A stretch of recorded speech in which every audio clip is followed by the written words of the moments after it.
आज यहाँ पर हम कुछ नया शुरू करने वाले हैं। अभी तक आपने जितने भी पॉडकास्ट देखे होंगे ऑनलाइन, वहाँ पर जो मार्केट प्लेसेस हैं या फिर जो भी स्टार्टअप्स हैं, उसकी एक पॉजिटिव साइड के बारे में तो बात करी जाती है, लेकिन उसकी जो नेगेटिव साइड है, यानी कि जो अंदर की जो ऐसी कहानी है जिसके बारे में कोई बात नहीं करता, आज हम उसके बारे में बात करने वाले हैं।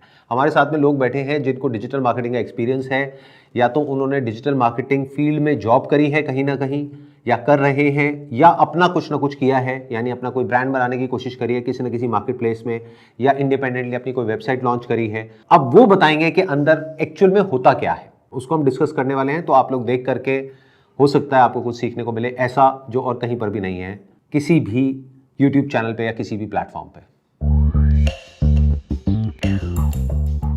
Let's keep it this way कि एक है जो परसेप्शन है, ऑनलाइन मार्केट प्लेसेस पे चले जाओ, उसके बाद में इतने का प्रोडक्ट खरीदो, इतने का बेचो, उसके बाद में बहुत पैसा आएगा, यानी लाखों रुपए आप कमा सकते हो।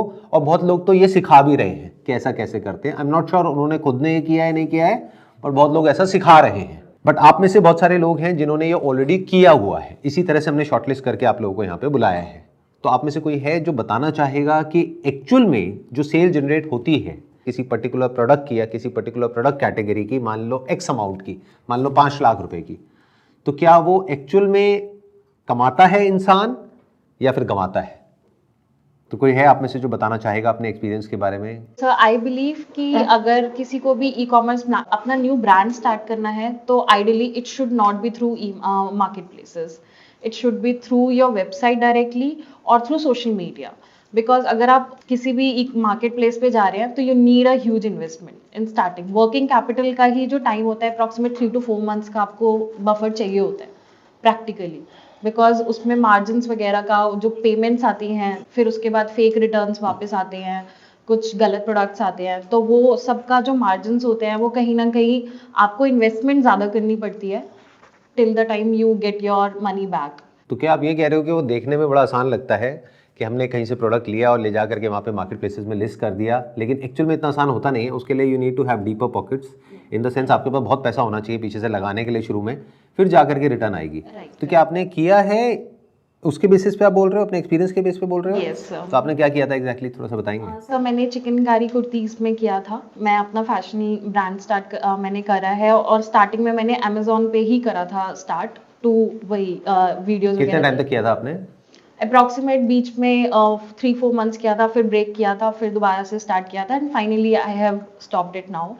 तो अभी आई am not doing on any market place, I am starting again with the social media, I am focusing completely on social media and my own website.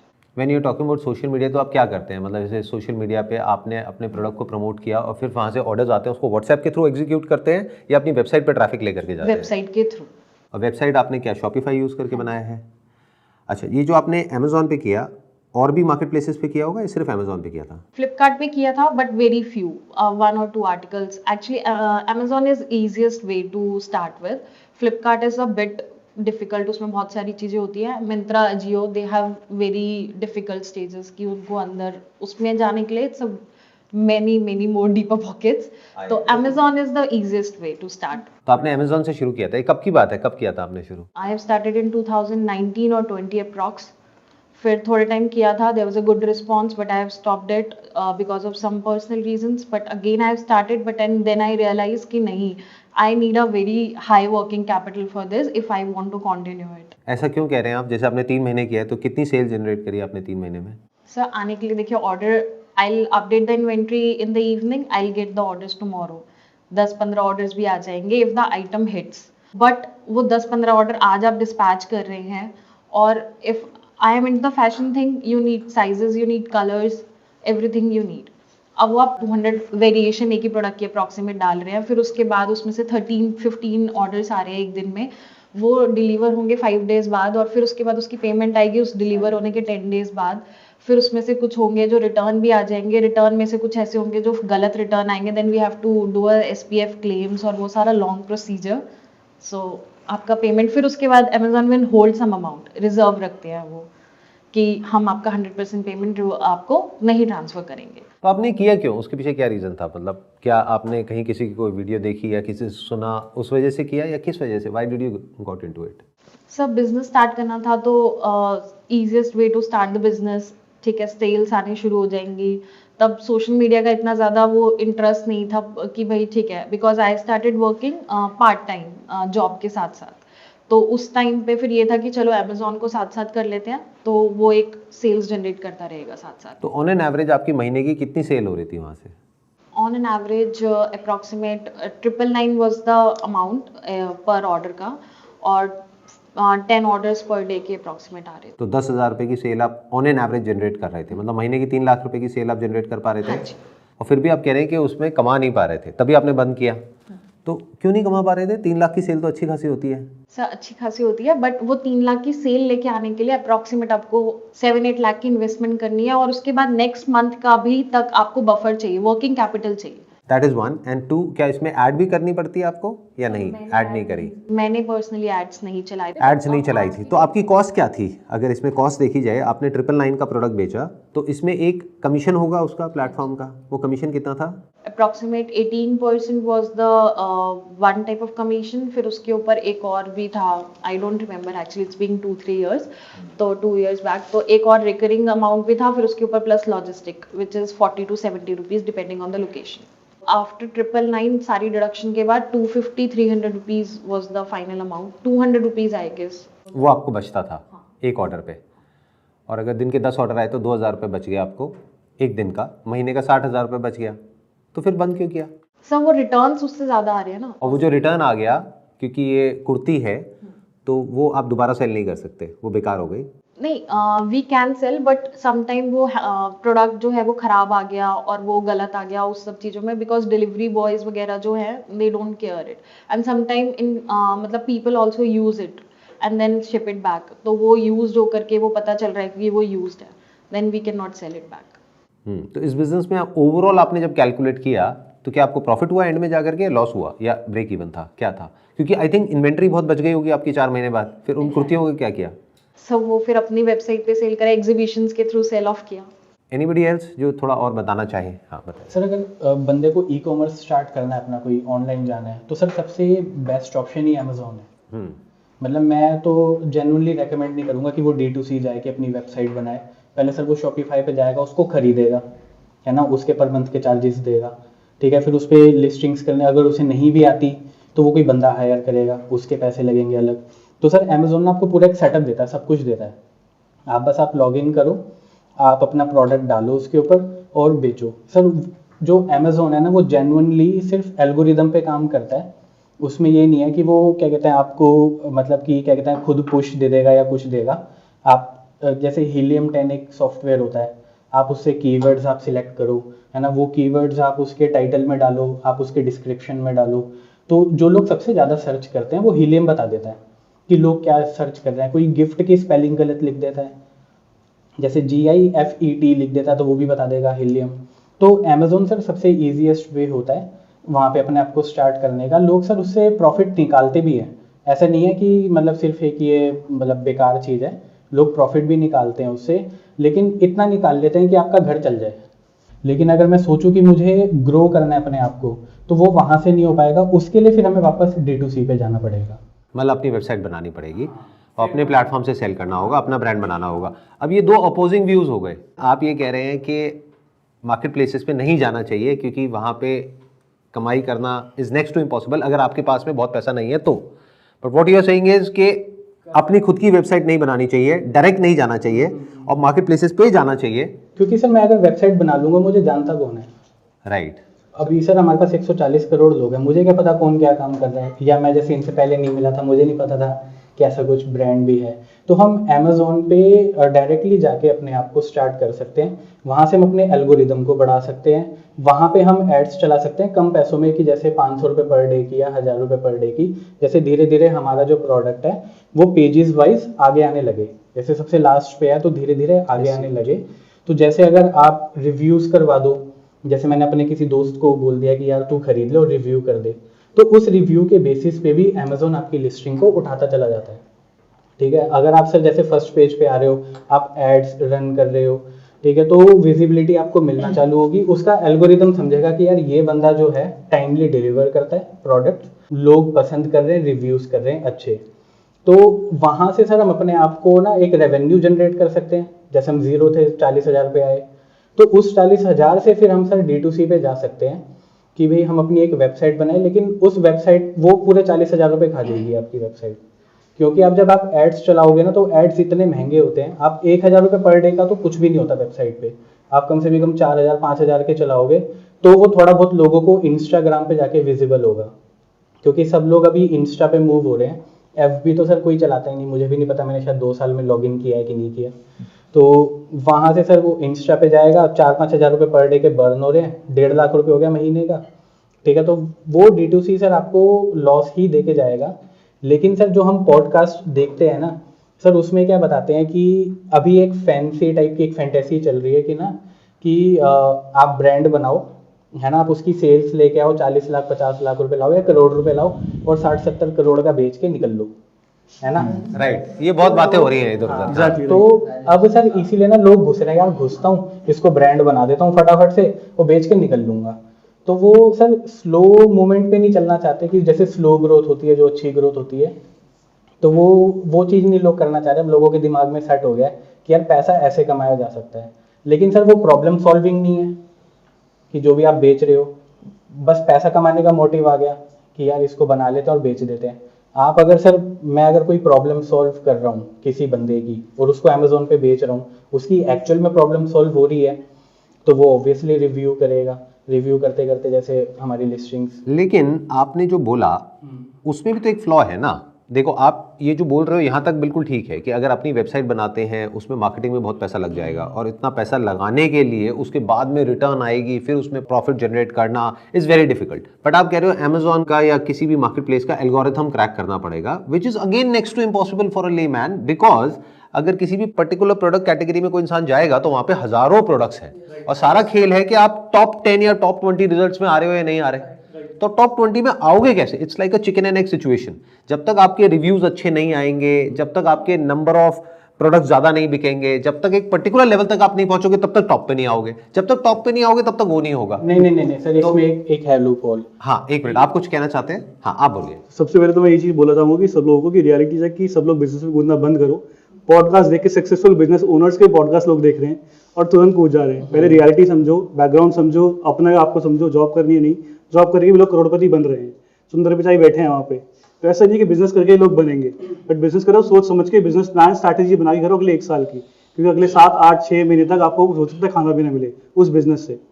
तो जैसे उन्होंने बोला वेबसाइट जरूरी है, इन्होंने बोला ई कॉमर्स के मार्केट प्लेस जरूरी है, मैं बोलता हूँ दोनों जरूरी है।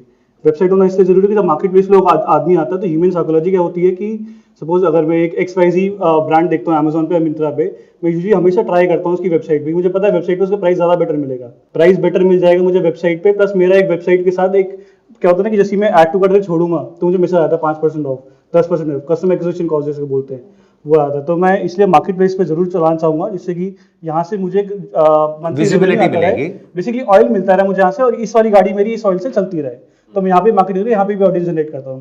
पैरेलली मुझे दोनों को चलाना पड़ेगा तभी गाड़ी चल पाएगी। अगर सिर्फ इस पे चलाऊंगा ब्रांड नहीं बनेगा, इस पे बनाऊंगा पैसा भुगता रहूंगा। तो दोनों को पैरेलली चलाना बहुत जरूरी है। अच्छा, let me put it this way, आपके हिसाब से based upon your experience and understanding, आपके हिसाब से रियलिस्टिकली स्पीकिंग इसमें सक्सेसफुल होने के चांसेस क्या हैं अगर दोनों को अलग अलग करके देखा जाए? यानी कि अगर एक मार्केट प्लेस से आप शुरू करते हो तो उसमें एक्चुअल में सक्सेसफुल होने के चांसेस क्या है, यानी पैसा कमाने के चांसेस क्या हैं? आउट ऑफ 100% क्या चांसेस हैं कि आप पैसा कमाओगे और क्या चांसेस है कि आप पैसा गंवाओगे? सर सही टाइम पे सही जगह मेहनत करेंगे, दिमाग लाएंगे, 10 से 12-15 घंटे काम करेंगे दिन का, सही कॉस्ट पे सोर्सिंग करेंगे, सही प्राइसिंग डालेंगे, स्ट्रैटेजी सही SEO करेंगे, सही कीवर्ड्स डालेंगे, सही एड्स चलाएंगे, सही एड्स परफॉर्मेंस वाले बंदे को लेकर आएंगे, तो मार्केट प्लेसेस भी हिट करेगा, वेबसाइट भी हिट करेगी। बस सही चीज़ें करना जरूरी है और मेहनत करना जरूरी है। लोग क्या करते हैं, अमेजोन पे लिस्ट करके छोड़ देते हैं, अब ऑर्डर आए, ऑर्डर ऐसे नहीं आता, आपको डेली बेसिस पे काम करना पड़ेगा उसको, आपको उसके टाइटल को बेटर करना पड़ेगा, डिस्क्रिप्शन को बेटर करना पड़ेगा, कॉम्पिटेटिव प्राइस रखना पड़ेगा, बट प्राइस ऐसा भी कॉम्पिटेटिव रखना है कि ये 20 का बेच रहा है तो मैं 15 का बेच दूँ, मुझे लॉस हो रहा है, बल्कि नहीं। अब सवाल उठता है सही और गलत क्या है। तो सही का मतलब ये है कि किसी इंसान को पता हो कि उसको कैसे करना है, और वो इंसान हो जिसने वो चीज़ आज से पहले 100 बार कर रखी है। नहीं तो एक इंसान हिट एंड ट्रायल करेगा और वो गारंटेड फेल होगा। तो यहाँ पे वैल्यू आ जाती है एक कंसल्टेंट की, एक ऐसे इंसान की जो कि एक्सपर्ट है उस पर्टिकुलर फील्ड में। यानी कि अगर हम सिंपल वे में समझे कि कोई इंसान अगर ये सोच रहा है कि मैं खुद सब कुछ कर लूँगा और मैं सक्सेसफुल हो जाऊँगा, तो वहाँ पे सक्सेसफुल होने के चांसेस बहुत कम हैं। लेकिन अगर वो शुरू में फुल टाइम बेसिस पे किसी को रिक्रूट ना भी करे, ऑन फ्रीलांस बेसिस किसी ऐसे कंसल्टेंट को हायर करे जिसको कि ये काम एक्चुअल में आता हो। अब उसमें भी ये बहुत बड़ा क्वेश्चन मार्क है कि वो कंसल्टेंट एक्चुअल में जेन्युइन है या फ्रॉड है, राइट? कि वो उसका काम ही यही है क्या कि लोगों को ला करके उनसे पैसे लेना, और उनका काम चलता ही नहीं चलता, वो भाड़ में जाए, अपना काम चलना चाहिए। ऐसे भी बहुत लोग हैं। बट कुछ लोग हैं जिनको जेन्युइनली ये काम आता है, तो मे बी उनसे पहले करवा के देखना होगा, या पहले 4-5 अलग अलग लोगों से करवा के देखना होगा, फिर देखना होगा उनमें से 5 में से एक्चुअल में जो बोल रहा है कौन कर पा रहा है। सर इसी में 50,000 लग जाएगा, इसी में 50,000 रुपए लग जाएगा। तो अब रियलिस्टिकली स्पीकिंग, अगर ऐसा कोई कुछ भी करने के बारे में सोच रहा है तो उसकी जेब में कम से कम भी नहीं तो 5-10 लाख रुपए तो होना ही चाहिए। सर 6 महीने का बैकअप होना चाहिए। जैसे हमारे बड़े बूढ़े कहते थे ना, कोई भी काम शुरू करो तो 6-8 महीने का बैकअप लेके चलो। राइट, हाँ आप बताइए। सर मेरा ये कहना है, हम इतनी मेहनत मार्केट प्लेस पे करेंगे सपोज, इससे अच्छा हम अपनी वेबसाइट पे निकल ले, उसमें फ्यूचर है हमारे बिजनेस का। अमेजोन में क्या, अगर सपोज आपने 3 ऑर्डर नहीं पैक करके भेजे, आपकी पॉलिसी वायलेशन हो जाएगी और आपको कुछ नहीं पता आपका अकाउंट कब सस्पेंड हो जाए, आपकी सारी मेहनत बेकार। अगर आप अपनी वेबसाइट के थ्रू बेच रहे हो, सपोज किसी रीजन से, इमरजेंसी से कुछ हो गया, आपने नहीं भेजा, एटलीस्ट आपका बिजनेस तो बंद नहीं होगा, वेबसाइट तो बंद नहीं होगी। सर अमेजोन नंबर 1 इसीलिए ही है कि वो अपने कस्टमर को प्रायोरिटी देता है। कई बार और भी पॉलिसी होती है, कुछ कीवर्ड्स हमने गलत डाल दिया या कुछ भी इमेज अगर आपने प्रॉपर नहीं डाली, वो वायलेशन में आ जाती है और अकाउंट सस्पेंड हो जाता है। मेरा हुआ है। क्यों हुआ था आपका अकाउंट सस्पेंड? यही ऑर्डर की वजह से कुछ गलत चले गए थे। कई बार क्या होता है, 10 ऑर्डर होते हैं, 10 अलग अलग कैटेगरी है। अब वो भी इंसान है जो पैक कर रहा है, इन केस उससे 1-2 गलती हो गई, इस वाले को ये प्रोडक्ट चला गया, इसको ये चला गया, कस्टमर ने डाल दी मेल कंप्लेंट।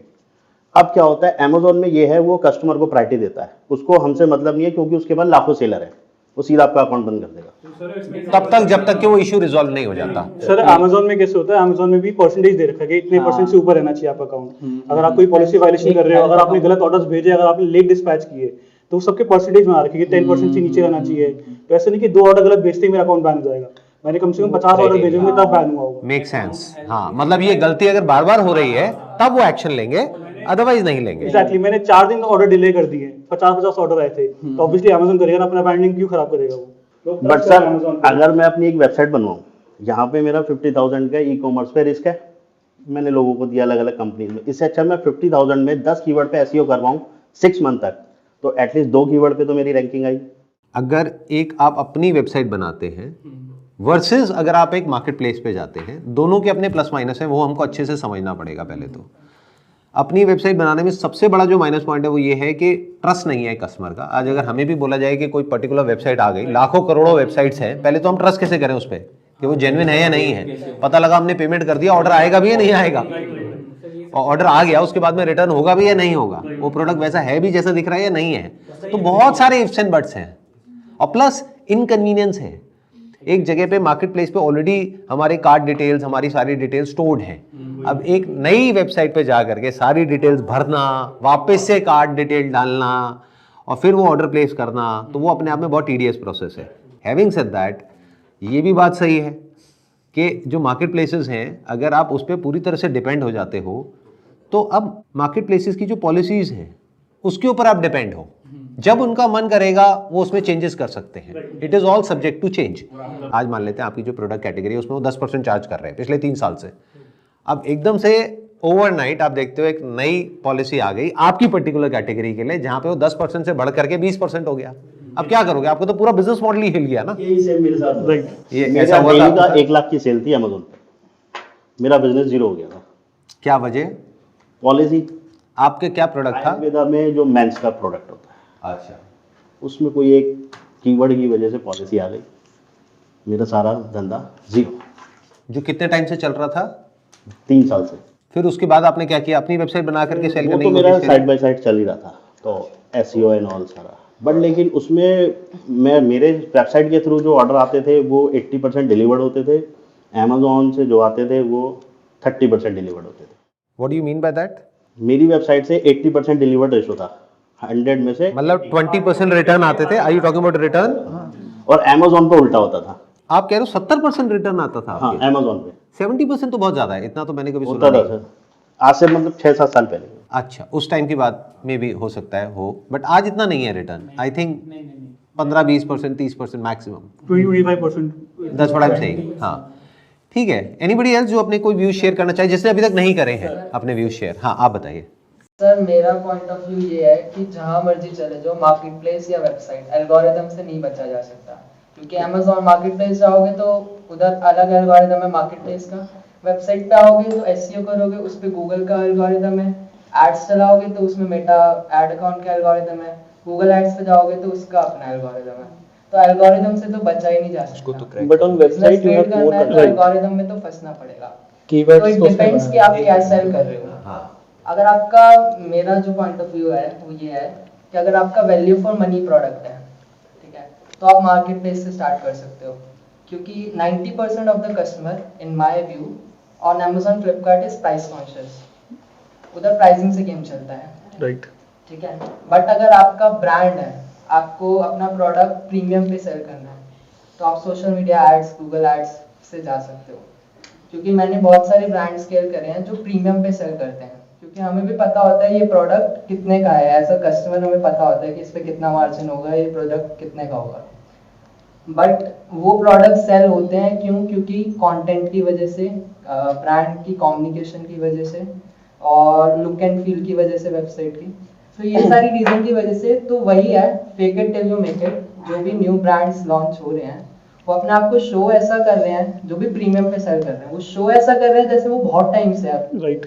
मार्केट में, बट वो लॉन्च अभी हुए हैं 2-3 महीने पहले। तो उन्होंने अपना कंटेंट इस तरीके से बना दिया है। आई थिंक अगर आपको डीटीसी जाना है तो आपको कंटेंट में सुपर होना पड़ेगा। कंटेंट ऐसा बनाना है जो कस्टमर को चाहिए। अब इसमें भी लेयर्स हैं, डिपेंड्स कि आप क्या सेल कर रहे हो, ठीक है। अगर आप कुछ प्रीमियम सेल कर रहे हो तो आपको प्रीमियमनेस दिखानी पड़ेगी। आपको कस्टमर को समझना पड़ेगा कि उसको क्या कंटेंट समझ आ रहा है, और उसको समझने के लिए बेस्ट टूल है एड्स लाइब्रेरी। उसमें जाओ, उसमें समझो कि दूसरे ब्रांड्स क्या चला रहे हैं, कौन सी एड्स चल रही हैं, और भी बहुत सारे टूल्स हैं जिससे आपको पता चल सकता है कि कौन सी एड परफॉर्म कर रही है।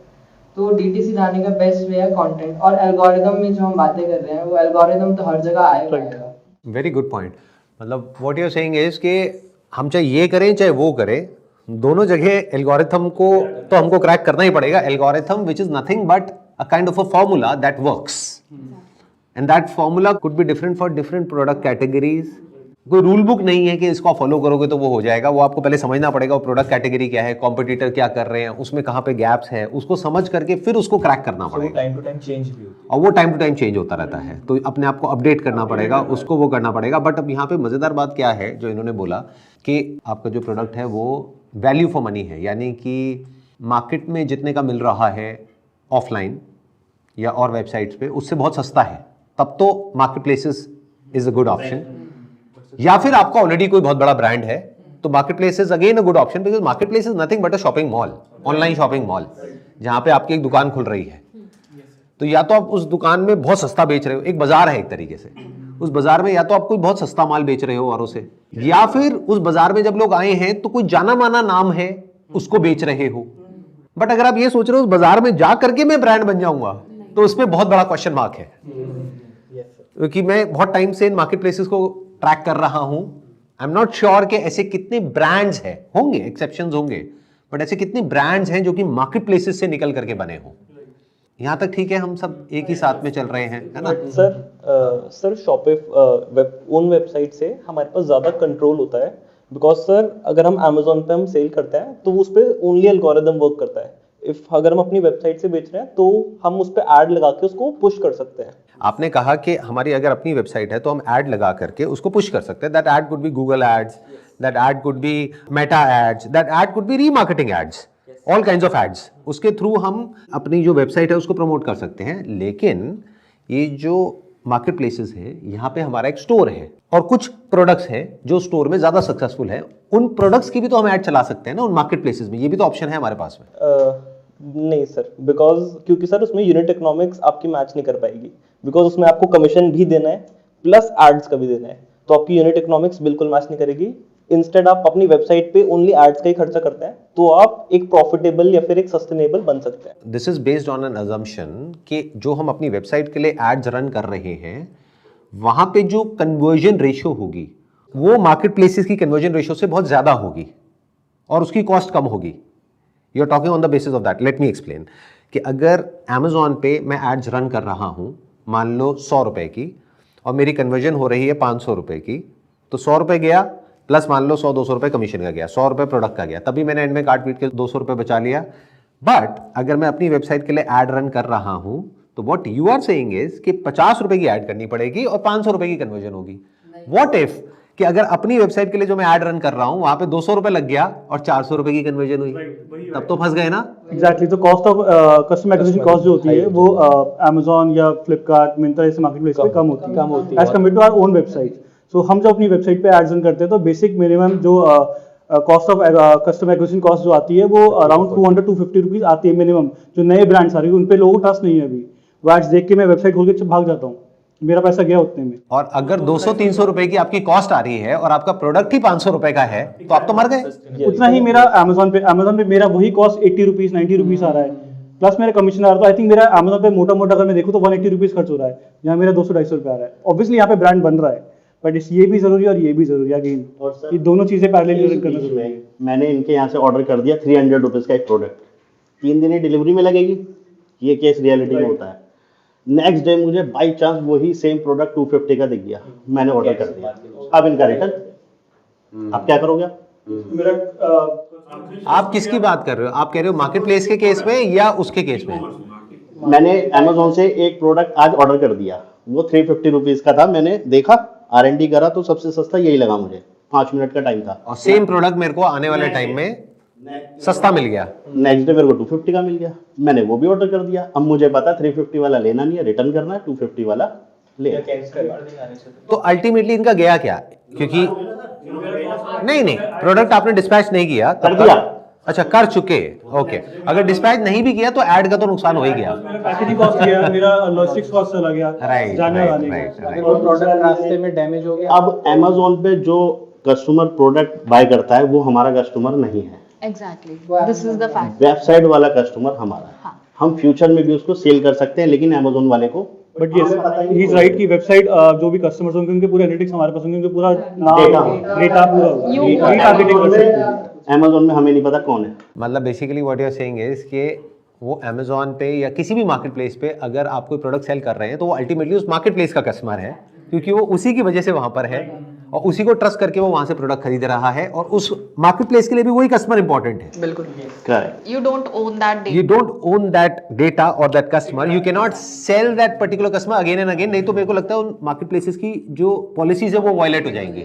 राइट। अगर आप अपना डायरेक्ट कॉन्टैक्ट नंबर दोगे और आप कहोगे कि अब आप अगली बार से हमसे खरीदो और आपको 20% डिस्काउंट मिलेगा हमारी वेबसाइट से, I think so, I am not sure, but market places violate हो जाएंगी, वो कर ही नहीं सकते। कई सारे वेंडर्स ने काम किया है पास में कि उन्होंने अपने पैकेजेस में अपने कार्ड्स भेज दिए हैं कि directly order from our website and get 50% off, या फिर 100 रुपीज आपको मिल जाएगा, रिव्यू डाल दो। तो Amazon ने जहां पकड़ा है उसको फिर अकाउंट सस्पेंड ही कर दिया।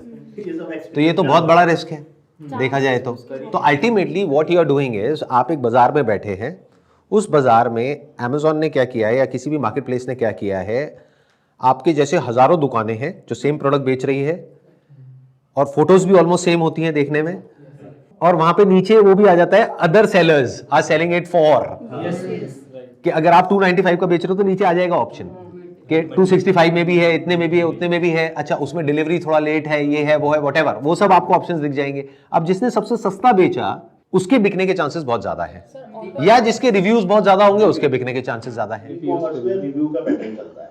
सर यहाँ पे ये चीज आती है कि आप जेनरिक प्रोडक्ट्स मत बेचो जो सब बेच रहे हैं, आप भीड़ में घुसोगे तो फिर फंसोगे।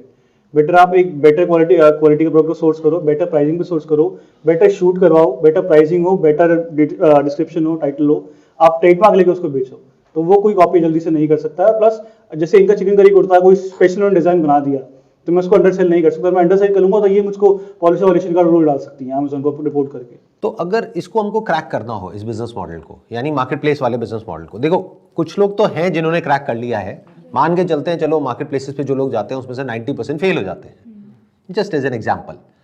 10% तो सक्सेसफुल होते हैं ना, अगर वो भी नहीं होते तो मार्केट प्लेस भी नहीं चलता।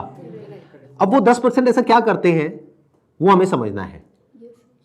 अगर उसको हम क्रैक कर लें तो वो जो लोग हमें अभी देख रहे हैं उन्हें एटलीस्ट ये समझ आ जाएगा कि क्या करना है और क्या नहीं करना है। तो एक जो मेरे को अभी तक जो आपसे बात करके समझ आ रहा है, कोई ऐसी प्रोडक्ट कैटेगरी जिसमें बहुत कंपटीशन है, ऑलरेडी बहुत सारे प्लेयर्स हैं और जहां पर के स्कोप है किसी मैन्युफैक्चरर के भी डायरेक्टली अपने प्रोडक्ट्स को लिस्ट करने का। ऐसी बहुत सारी कैटेगरीज हैं जहां पे इंपोर्टर्स खुद आ गए हैं, 80% तो उनसे तो आप कॉम्पीट कर ही नहीं सकते। 80% कैटेगरीज ऐसी हैं, तो उस कैटेगरी में घुसने का कोई फायदा ही नहीं है। वहां पे आप हारोगे क्योंकि आप प्राइस में उनसे जीत ही नहीं पाओगे। आप एक इंपोर्टर जो कि होलसेलर को दे रहा है, उस होलसेलर से आप खरीद के बेचने की कोशिश कर रहे हो और आपकी कॉस्ट आ रही है 300 रुपए और उसकी कॉस्ट है 150 रुपए। वो 295 में भी बेच के पैसा कमा लेगा, आप 900 का बेच के भी पैसा नहीं कमा पाओगे। यहाँ पे आप सिर्फ तब जीत सकते हो आप ब्रांडिंग वाला गेम खेलना शुरू कर दो, बट उसमें बर्न करना पड़ेगा आपको। What do you mean by that? Market place पे ब्रांडिंग वाला गेम कैसे हुआ? मार्केट प्लेसेस भी नहीं, ऑब्वियसली वेबसाइट पे भी, एंड देन अकॉर्डिंग। हाँ, बट अभी हम उसकी बात नहीं कर रहे, अभी हम मार्केट प्लेस की बात कर रहे हैं। मार्केट प्लेस को अब अगर हमको क्रैक करना हो तो हमें क्या करना पड़ेगा? कि मतलब बंदा ना sir, I think sir category ही वो सिलेक्ट कर ले जो नॉन रिटर्नेबल हो। अच्छा, ऐसी भी कुछ कैटेगरीज होती हैं जो कि नॉन रिटर्नेबल होती हैं, ताकि एक रिटर्न की हमारी प्रॉब्लम सॉल्व हो जाए। लेकिन तब भी दूसरी एक और बहुत बड़ी प्रॉब्लम है, वो है प्राइस। वो प्रॉब्लम कैसे सॉल्व होगी? अगर वो नॉन रिटर्नेबल कैटेगरी होगी तो जिस मैन्युफैक्चरर का या जिस ब्रांड का आप कॉस्मेटिक प्रोडक्ट सेल कर रहे हो, वो ब्रांड तो खुद भी सेल कर रहा है ना। यस, उसका अपना एक अलग डिवीजन है मार्केट प्लेसेस के लिए, हर ब्रांड का अपना एक अलग डिवीजन है, तो वो तो आपसे सस्ते में बेच ही देगा ना, उससे कैसे जीतोगे? Plus they have got deeper pockets, उनके पास में फंडिंग है, मान लो $10 मिलियन की वैल्यूएशन है, $100 मिलियन का, तो उनसे आप कैसे जीत जाओगे मार्केट प्लेस पे? तो अब इस मार्केट प्लेस मॉडल को क्रैक कैसे करें? क्योंकि अभी तक जो भी हमने डिस्कशन किया है उसके बेस पे तो सिर्फ फेलियर ही फेलियर नजर आ रहा है। मुझे अभी तक कहीं पर भी कोई ऐसा प्लान नजर नहीं आ रहा है जो कि शॉर्ट काम करे। Do we have a plan? Sir मैं बताता हूँ, मार्केट प्लेस पे क्या है, जो दिखता है वो बिकता है। जो मेरा मैन्युफैक्चरर बेच रहा होगा 250 रुपये की चीज़ और वो मैं ऑब्वियसली 499 का बेच रहा हूँ, तो मेरे को उससे बेटर ब्रांडिंग करनी है अपनी, बेटर लोगो होना चाहिए, बेटर कलर्स होने चाहिए, पैकेजिंग बेटर होनी चाहिए, फोटोज शूट्स अच्छा होना चाहिए। हर एक चीज़ पे मैं बहुत बारीकी से ध्यान दूंगा तो आई थिंक मैं उससे बेटर कर पाऊंगा। प्राइसिंग वाले गेम में अगर हम घुस गए कि ये 250 रुपये तो मैं भी 250 को बेचूंगा, तो मैं नहीं जीत पाऊंगा। प्राइसिंग वाले गेम में कभी घुसना नहीं चाहिए, आप क्वालिटी में घुसो, और obviously pricing is important but quality is very important. यहाँ पे एक गड़बड़ है। आजकल क्या हो गया है, देयर आर पीपल जो अमेजोन के लिए ही शूट करते हैं और कंटेंट क्रिएट करते हैं। राइट, वो फोटो भी शूट करेंगे, वो वीडियो भी बनाएंगे, वो ब्रांडिंग भी करेंगे, सब कुछ करेंगे, और इन्हीं से सब करा रहे हैं।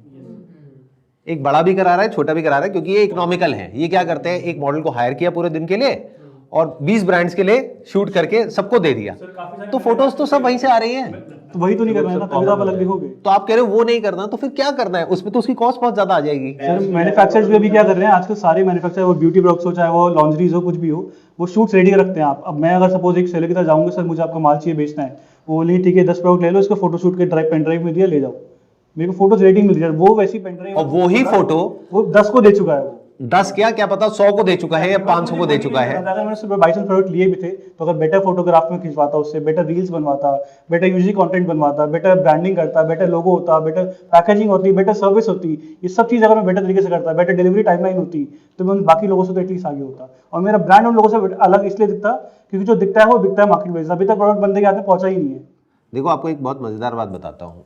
जब हम किसी काम को शुरू करते हैं ना, तो हमें ऐसा लगता है कि ये बेटर है, लेकिन वो एक्चुअल में बेटर होता नहीं है। जैसे जब मैंने फोटोग्राफी शुरू करी थी, मुझे लगता था मेरी फोटोग्राफी बहुत अच्छी है, आज समझ आता है वो बहुत गंदी थी। क्योंकि पता तो उसको लगेगा ना जो उस फील्ड में एक्सपर्ट है कि वो अच्छा है या बुरा है। तो ये अपने आप में बहुत बड़ा क्वेश्चन मार्क है कि जिसको वो इंसान अच्छा समझ रहा है, क्या वो अच्छा है एक्चुअल में या नहीं है, और अच्छा है तो किसके लिए है? क्या उस फील्ड के जो एक्सपर्ट है उनके लिए अच्छा है, या जो कस्टमर है उनके लिए अच्छा है? क्योंकि इसमें भी कॉन्ट्रडिक्शन होता है। आप मेरी बात समझ पा रहे हैं मैं क्या कह रहा हूं? कि एक प्रोफेशनल फोटोग्राफर है, मान लो जो टॉप के लेवल पे बैठा है, जो एक दिन का 2 लाख रुपए चार्ज करता है, वो देख के कहेगा ये शूट तो बहुत बढ़िया है। बट उस प्रोडक्ट सेगमेंट का जो कस्टमर है, मान लो 300 रुपए का प्रोडक्ट है, वो देख करके कहेगा भाई मेरे को तो समझ ही नहीं आ रहा क्या कर दिया, ये अजीब सा शूट है। और उसके लिए अच्छे का मतलब कुछ और है। तो ये अपने आप में बहुत बड़ा क्वेश्चन मार्क है, उसको क्रैक करना पड़ेगा।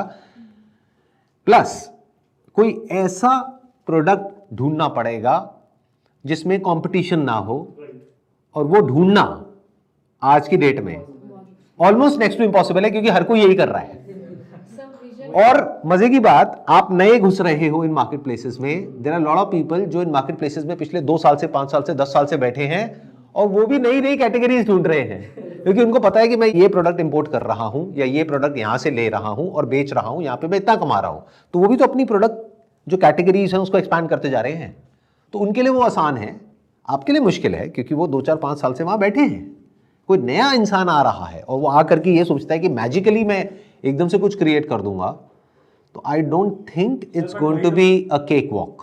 सर वही तो बिजनेस है, बट नए आइडियाज और नए प्रोडक्ट्स को सोर्स करना और नए अपना टेस्ट डालना। गिव मी एन आइडिया कि ऐसा क्या प्रोडक्ट है जो आप कहते हैं कि जिसमें Amazon पे अगर आज आपको शुरू करना हो या हम में से किसी को शुरू करना हो, let's not talk theoretically, practically बात करते हैं। गिव मी वन आइडिया कि ऐसा क्या प्रोडक्ट है जिसको हम सेल करते हैं जो आप कहते हो कि इन मार्केट प्लेसेस पे नहीं है या उसमें कंपटीशन नहीं है जहां पे कि हम सक्सेसफुल हो सकते हैं। Give me one idea. देखो, एक कैटेगरी पकड़ते हैं, आर्टिफिशियल ज्वेलरी, ये हमको सबको पता है ये कैटेगरी। Amazon पे जाते हैं तो Amazon का कमीशन कितना है इस कैटेगरी में? 33 है सर। 33% है, और आप कुछ भी सर्च करो वहां पे कम से कम 10,000 प्रोडक्ट आ जाएंगे। ईयरिंग सर्च करो, नेकलेस सर्च करो, पेंडेंट सर्च करो, ब्रेसलेट सर्च करो, रिंग सर्च करो, कुछ भी सर्च करो, और वो प्रोडक्ट की रेंज आएगी 200 से 300 रुपये। अब इसमें कोई रॉकेट साइंस नहीं है, आप कहीं होलसेलर पे जाओ वहाँ पे वो चीज़ आपको मिल जाएगी 50-100 रुपये में, लेकिन 30% तो अमेजॉन ले गया, यानी 100 रुपये तो वहाँ चला गया, प्लस रिटर्न है, प्लस लॉजिस्टिक्स की कॉस्ट है, प्लस आपको ऐड भी चलानी पड़ेगी शुरू में। और ये अपनी जो स्ट्रेंथ है उसको ओवर एस्टिमेट करने वाली बात हो गई कि वो ब्रांड जो 5-10 साल से बैठे हैं उन्हें टाइटल लिखना नहीं आता है और हमें आता है। ये अपने आप में बहुत एक बड़ा मिथ है, और हमें ऐसा लगता है कि हम कुछ ऐसा कर लेंगे जो उन्हें नहीं पता है, जो उस इंडस्ट्री में बैठे हैं। तो डिजाइन वाइज भी, फोटोग्राफ्स वाइज भी वो हमसे बहुत आगे निकल चुके हैं, क्योंकि उनके पास में बहुत पैसा है, वो कमा के बैठे हैं। जिनके पास में 4000 रिव्यूज हैं और 4 स्टार की रेटिंग है और पता नहीं कितने बड़े लेवल पे वो रोटेशन घुमा रहे हैं, मान लो करोड़ों रुपए की रेवेन्यू जनरेट कर रहे हैं यहाँ से। कुछ गिने चुने ऐसे वो हैं वेंडर्स, उनके अलग अलग नाम है, वहाँ पे अमेजोन पे दिख जाएंगे। तो अब हमारे पास में 2 ऑप्शंस हैं। एक है कि हम मार्केट प्लेसेस के थ्रू जाएं, बट वहाँ पे हमारा कंपटीशन किससे है? एक है इन सारे ब्रांड से जो पिछले 5-10 साल से बैठे हैं अपनी जगह बना करके, और वहाँ पे घुस पाना only on the basis of price is again not going to be easy. 299 का अगर आपने 245 में दे भी दिया तो वो रिव्यू नहीं है, कोई ट्रस्ट नहीं है, इमेजेस आपको लग रहा है बहुत बढ़िया है बट एक्चुअल में बढ़िया नहीं है। दोनों में बड़ा फर्क है, एक है आपको लगना, एक है एक्चुअल में होना, क्योंकि वो लोग उस फील्ड के एक्सपर्ट हैं, उन्हें पता है कि किस तरह की इमेजेस से बिकता है, प्लस किस प्रोडक्ट को ऊपर रखना है किसको नीचे रखना है ये भी उनको पता है, मतलब किस प्रोडक्ट की ऐड चलानी है किसकी नहीं चलानी है वो भी उनको पता है, क्योंकि उनके पास में डेटा है, आपके पास डेटा भी नहीं है, आप अंदाजे से काम कर रहे हो। तो इस पर्टिकुलर कैटेगरी में just as an example succeed कर पाना is almost next to impossible unless and until you come up with something very unique that to what the market wants और वो और कहीं अवेलेबल ना हो, यानी और कोई ना दे रहा हो, तब तो आप उसको क्रैक कर सकते हो, नहीं तो क्रैक कर पाना बड़ा मुश्किल है। दूसरा सेगमेंट आता है जिसकी अभी आपने बात करी कि हम अपना एक ब्रांड बनाए D2C में, प्रीमियम में। अब यहां पे प्रॉब्लम क्या है, ध्यान से समझो। ऐसे हजारों ब्रांड्स हैं अगर ज्वेलरी कैटेगरी की बात करी जाए, जिनको ये समझ आ गया कि ये सस्ते वाले मॉडल को हम क्रैक नहीं कर सकते, 200-300 रुपए वाले मॉडल को इसमें हम जीत नहीं सकते, क्योंकि इंपोर्टर खुद घुसा पड़ा है, जो खरीदते हैं इंपोर्टर्स और होलसेलर्स खुद ही घुस गए हैं, तो इसको हम क्रैक नहीं कर सकते, या मैन्युफैक्चरर खुद घुस गए हैं। अब उससे तो आप नहीं जीत सकते ना, जो 20 रुपए का बना रहा है और 300 का बेच रहा है, उससे आप कैसे जीत जाओगे, मुझे समझा दो। वो तो 30-40 रुपए पे भी खेल जाएगा, आप सस्टेन ही नहीं कर पाओगे। तो अब लोगों को जब ये समझ आ गया तो उन्होंने इसकी एग्जैक्ट अपोजिट डायरेक्शन में मूव करना शुरू कर दिया, जैसा कि उनको मार्केटर्स ने समझाया या इधर उधर पॉडकास्ट देख करके उनको समझ आया कि काम करते हैं, प्रीमियम सेगमेंट में घुसते हैं और D2C अपना ब्रांड बनाते हैं, वहां पे हम 1000-2000 रुपए 5000 रुपए का बेचेंगे और बहुत बढ़िया चलेगा। ऐसे हजारों ब्रांड्स हैं, और अगर आप उनको भी इंक्लूड कर लो जो अपना बिजनेस शुरू करके आज बंद हो चुके हैं, तो लाखों हैं, क्योंकि यह काम आसान है ना, सबसे आसान काम है, उसको रास्ते को हमने पकड़ लिया। वो क्या है कि पीछे से माल उठाया 300 रुपए का, उसको 3000 का लिस्ट किया और बढ़िया सी पैकेजिंग कर दी, बढ़िया सी ब्रांडिंग कर दी और उसको बेचने की कोशिश कर रहे हैं। मजे की बात क्या है, जो हम कभी समझते नहीं है, कि 3,000 रुपए की ज्वेलरी आर्टिफिशियल, रियल नहीं आर्टिफिशियल, वो इंसान खरीदेगा जिसमें 30,000 के कपड़े खरीदने का दम होगा। ऐसे कितने लोग हैं जिनमें 20-30 हजार के कपड़े खरीदने का दम है? तो हम इस कैटेगरी को समझ ही नहीं पाए। तो हुआ क्या, ऐसे लोग बहुत कम हैं। मान लो पूरे इंडिया में ऐसे 50,000 लोग हैं, बट उनको टारगेट करने के लिए 1000 कंपनीज हैं। तो अगर उस कंपनी ने कुछ उखाड़ भी लिया एक्स्ट्रा ऑर्डिनरी इस सेगमेंट में, तब भी उसके हाथ में ज्यादा कुछ आने वाला नहीं है, क्योंकि बहुत सारे प्लेयर्स ऑलरेडी बैठे हैं। अभी आपसे बात करते करते मेरे माइंड में बहुत सारे नाम आ गए हैं। आप समझ रहे हो प्रॉब्लम क्या है?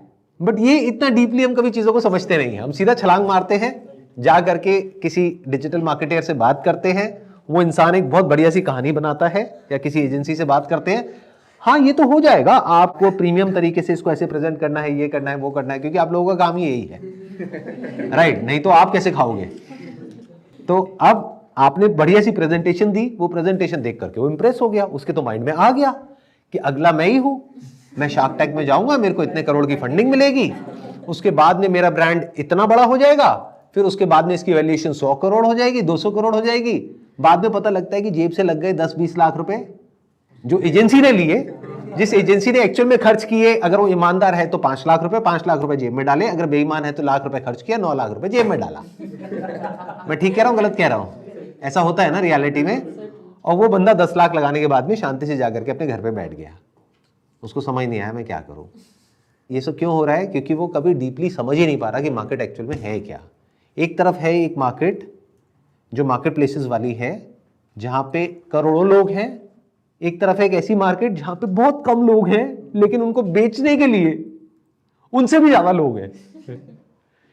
ये समझ लो, अगर गिने चुने 50,000 कस्टमर है तो 5,000 कंपनीज खुली पड़ी है वैसी at any given point in time, जो उनको बेचने की कोशिश कर रही है। तो अगर वो बेच भी लेगी तो ज्यादा नहीं बेच पाएगी, उसके लिए सर्वाइवल भी अपने आप में बहुत बड़ा क्वेश्चन मार्क होगा। और उसमें भी गिनी चुनी 20-30-50 कंपनीज होंगी जो सक्सेसफुल होंगी, बाकी सब स्ट्रगल करेंगी। अब बताओ, अगर इसी कैटेगरी को क्रैक करना है, ये तो हो गई प्रॉब्लम जो आज हमने समझी है on the basis of reality. अब अगर इसी को क्रैक करना है तो कैसे करें? सर हम एक वेबसाइट बनाएं, आप कहते हो कि नई वेबसाइट पे कोई ट्रस्ट नहीं करेगा। अगर हमने लिस्टिंग कर दी अमेजोन पे भी और उसका लिंक लगा दिया अमेजोन का, तो सामने वाले को ट्रस्ट हो जाएगा, अगर ये अमेजोन पे तो ये जेन्युइन है। प्राइस सेम रखेंगे, क्योंकि अगर हमने प्राइस सेम नहीं रखा तो वो वायलेट हो जाएगा। बट एक ट्रस्ट के लिए आप कहते हो ना कि नया हम लॉन्च करेंगे अपनी वेबसाइट तो कोई ट्रस्ट नहीं करेगा, लेकिन ये एक फैक्ट है, अगर मैं भी कुछ चीज़ परचेज कर रहा हूँ और वो अमेजोन पे भी है कंपनी का प्रोडक्ट, तो मैं ट्रस्ट कर जाऊँगा, हाँ ये जेन्युइन। ये तो हो गया एक पॉइंट ट्रस्ट जनरेट करने के लिए, which is a good idea, no doubt. और ट्रस्ट जनरेट करने के और भी बहुत सारे तरीके हैं, प्रेस रिलीजेस हैं, कुछ एक्रेडिशंस हैं, कुछ चीज़ें हैं जिसको हम डिस्प्ले कर सकते हैं, जिससे कि ट्रस्ट बिल्ड हो सकता है। सीओडी दे सकते हैं, उससे थोड़ा सा ट्रस्ट बिल्ड हो जाता है कि इंसान को लगता है ठीक है, जब मेरे पास में प्रोडक्ट आ जाएगा तब मेरे को पैसा देना है। और पीछे से इंटीग्रेशन हो जाता है, बहुत सारे हैं, निम्बस है, शिप रॉकेट है, इन सबसे करके इंटीग्रेशन हो जाता है। तो ये तो हो गया एक एस्पेक्ट। बट अभी मैं कुछ और बात कर रहा हूँ, मैं बात कर रहा हूँ प्रोडक्ट मार्केट फिट के बारे में। अभी आप बात कर रहे हो ऊपर लेवल की कि ये कैसे करे, वो कैसे करे। मैं बात कर रहा हूं ऐसा क्या प्रोडक्ट हो जो मार्केट को चाहिए, जो अभी नहीं मिल रहा है, जिसको गैप बोलते हैं। जब तक ये नहीं है आपके पास में, और आप कैसी भी मार्केटिंग स्ट्रैटेजी बना लो, इट्स बाउंड टू फेल। और इसीलिए बिजनेस फेल होते हैं। Statistically it is proven more than 60% of the businesses fail not because of a bad marketing strategy, but because of not getting a product market fit. यानी जो market को चाहिए और जो आप दे रहे हो, उसमें जमीन आसमान का फर्क है। और मार्केटिंग वालों का तो काम ही यही है, तो आप सब मार्केटिंग वाले हो, काम ही यही है कि तिल का ताड़ बनाना, कि मतलब सामने वाले को ऐसे दिखाना, अरे लेट मी शो यू कि क्या होने वाला है। और सामने वाले ने देखा, उसकी आंखें चमक गई, उसने कहा हाँ यही तो मुझे चाहिए, कि अगला बड़ा ब्रांड मैं ही हूं, अगली यूनिकॉर्न मैं ही हूं, मेरी यूनिकॉर्न कंपनी है। गंदा है पर धंधा है। हाँ, गंदा है पर धंधा है। तो अब मुझे बताओ, अगर एक्चुअल में कोई इंसान करना चाहता है, प्रॉब्लम पकड़ में आ रही है ना, चाहे वो आप में से कोई है, चाहे मैं हूं, चाहे वो लोग हैं जो अभी हमको वीडियो में देख रहे हैं, वो एक्चुअल में बिजनेस अपना करना चाहता है, अब वो कैसे करे? मान लो इसी कैटेगरी में करना चाहता है, ज्वेलरी में, कैसे करे? एक ब्रांड डिजाइनर को लेके हायर करा, या तो उसे पार्टनर बना लो, अगर हिम्मत है तो उसको पे कर दो। आप कह रहे हो ब्रांड डिजाइनर को ले लो, वो ब्रांड डिजाइनर क्या करेगा? उसकी वैल्यू है वो यूनिक डिजाइन बनाएगा, उसका फेस हम फ्रंट पे रखेंगे, शूट कराएंगे, एक वो रीजन हो सकता है बेचने। आप ज्वेलरी डिजाइन की बात करें फिर फैशन जो ज्वेलरी डिजाइनर होती है, आप कह रहे हैं ज्वेलरी डिजाइनर को साथ में मिला लें और वो ज्वेलरी डिजाइनर अपना ज्वेलरी बनाएंगे, वो डिजाइन करे और फिर उसको हम सेल करें। डिजाइन करे और बनवाए और फिर उसको सेल पास करे। मैन्युफैक्चरर है, हमने एक डिजाइनर हायर करा जो शायद उसको नॉलेज होगी, हमें नहीं होगी क्योंकि हम मार्केटिंग के बंदे हैं। डिजाइन यूनिक डिजाइन जो लेटेस्ट चल रहे हैं, जो डिमांड वाले हैं, वो उस डिजाइनर को पता होगा, वो डिजाइन करेगा लेटेस्ट वाला, तो ऑब्वियस है उसमें चांस होंगे हमारे जल्दी ग्रोथ होने। जो इन्होंने कहा उसके बारे में किसी को कुछ कहना है आप में से? हाँ, आप बोलिए पहले।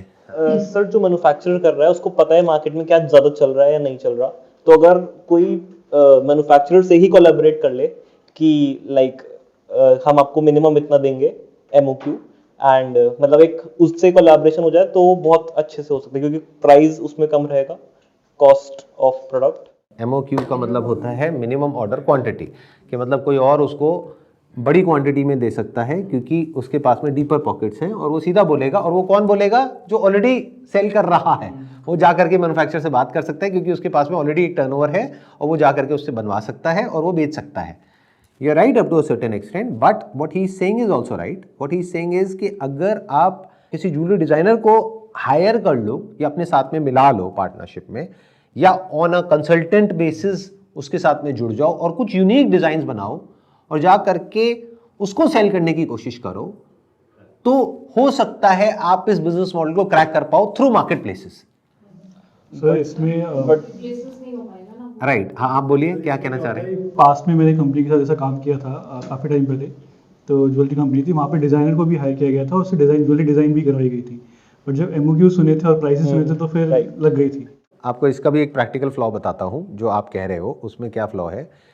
आपने एक ज्वेलरी डिज़ाइनर को हायर कर लिया। अब डिज़ाइनर्स क्या होते हैं, आई एम नॉट श्योर आप में से कितनों ने एक्चुअल में जो डिज़ाइनर्स होते हैं, जो एक्चुअल में क्रिएटिव लोग होते हैं, उनके साथ में काम किया है। मैंने बहुत काम किया है। तो उनका जो माइंड होता है वो कुछ अलग ही होता है, उनके दिमाग में कुछ अलग सा आ रहा होता है और ज़रूरी नहीं है कि वो सक्सेसफुल हो। इन अदर वर्ड्स, कि जो एक क्रिएटिव इंसान कुछ बना रहा है, कुछ क्रिएट कर रहा है, उसमें 90% चांसेस है कि वो फेल होगा, 10% है कि शायद सक्सेसफुल होगा। या इसको अगर मैं उल्टा कर दूं तो 90% लोगों को उनका बनाया हुआ डिजाइन समझ ही नहीं आएगा। अगर कोई एक्चुअल में डिजाइनर है तो, अच्छा डिजाइनर है तो, अगर अच्छा नहीं है तो सबको समझ आ जाएगा, बट जो सबको समझ आ रहा है वो तो ऑलरेडी है। आप समझ गए ना मेरी बात? आएगा ही 10% लोगों को समझ में। मैंने ए लिखा, मुझे तो बहुत पसंद आ रहा है, आपको नहीं आ रहा है। एग्जैक्टली।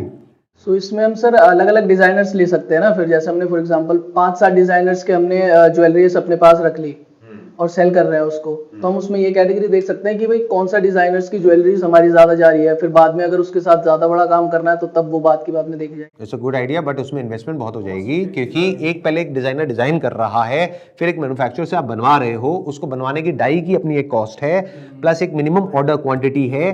5 अलग अलग डिजाइनर्स को आप रखने की बात कर रहे हो, तो अब वो फ्री में तो आएंगे नहीं, या तो आप उनको सैलरी दोगे या आप उनको कुछ नहीं, मैं डिजाइनर नहीं, हम मैन्युफैक्चरर की हम बात कर रहे हैं। आप कह रहे हो अलग अलग मैन्युफैक्चरर से हम बनवा लेंगे। कौन बनवाएगा? एक ऐसा इंसान जिसको कि कुछ नहीं पता ज्वेलरी डिजाइनिंग के बारे में, वो बनवाएगा? नहीं सर, मैन्युफैक्चरर अलग अलग मैन्युफैक्चरर से हम खुद बल्क में अगर परचेज करें ज्वेलरीज, ठीक है, उन ज्वेलरीज को हम बेच रहे हैं अगर मार्केट प्लेसेस में, तो उसमें से हम कैटेगरी देख सकते हैं कि कौन सी कैटेगरीज लोगों को ज्यादा पसंद आ रही है, तो फिर हम वो फाइनल कर सकते हैं अपना मैन्युफैक्चरर। आपने 5 अलग अलग ज्वेलरी मैन्युफैक्चरर से ज्वेलरी उठा ली, मान लो 50-50 पीस 5 से ले लिए, 250 पीस ले लिए। यही तो लोग कर रहे हैं, या तो मैन्युफैक्चरर से ले रहे हैं या होलसेलर से ले रहे हैं। आपने वो 250 प्रोडक्ट उठा के लिस्ट कर दिए।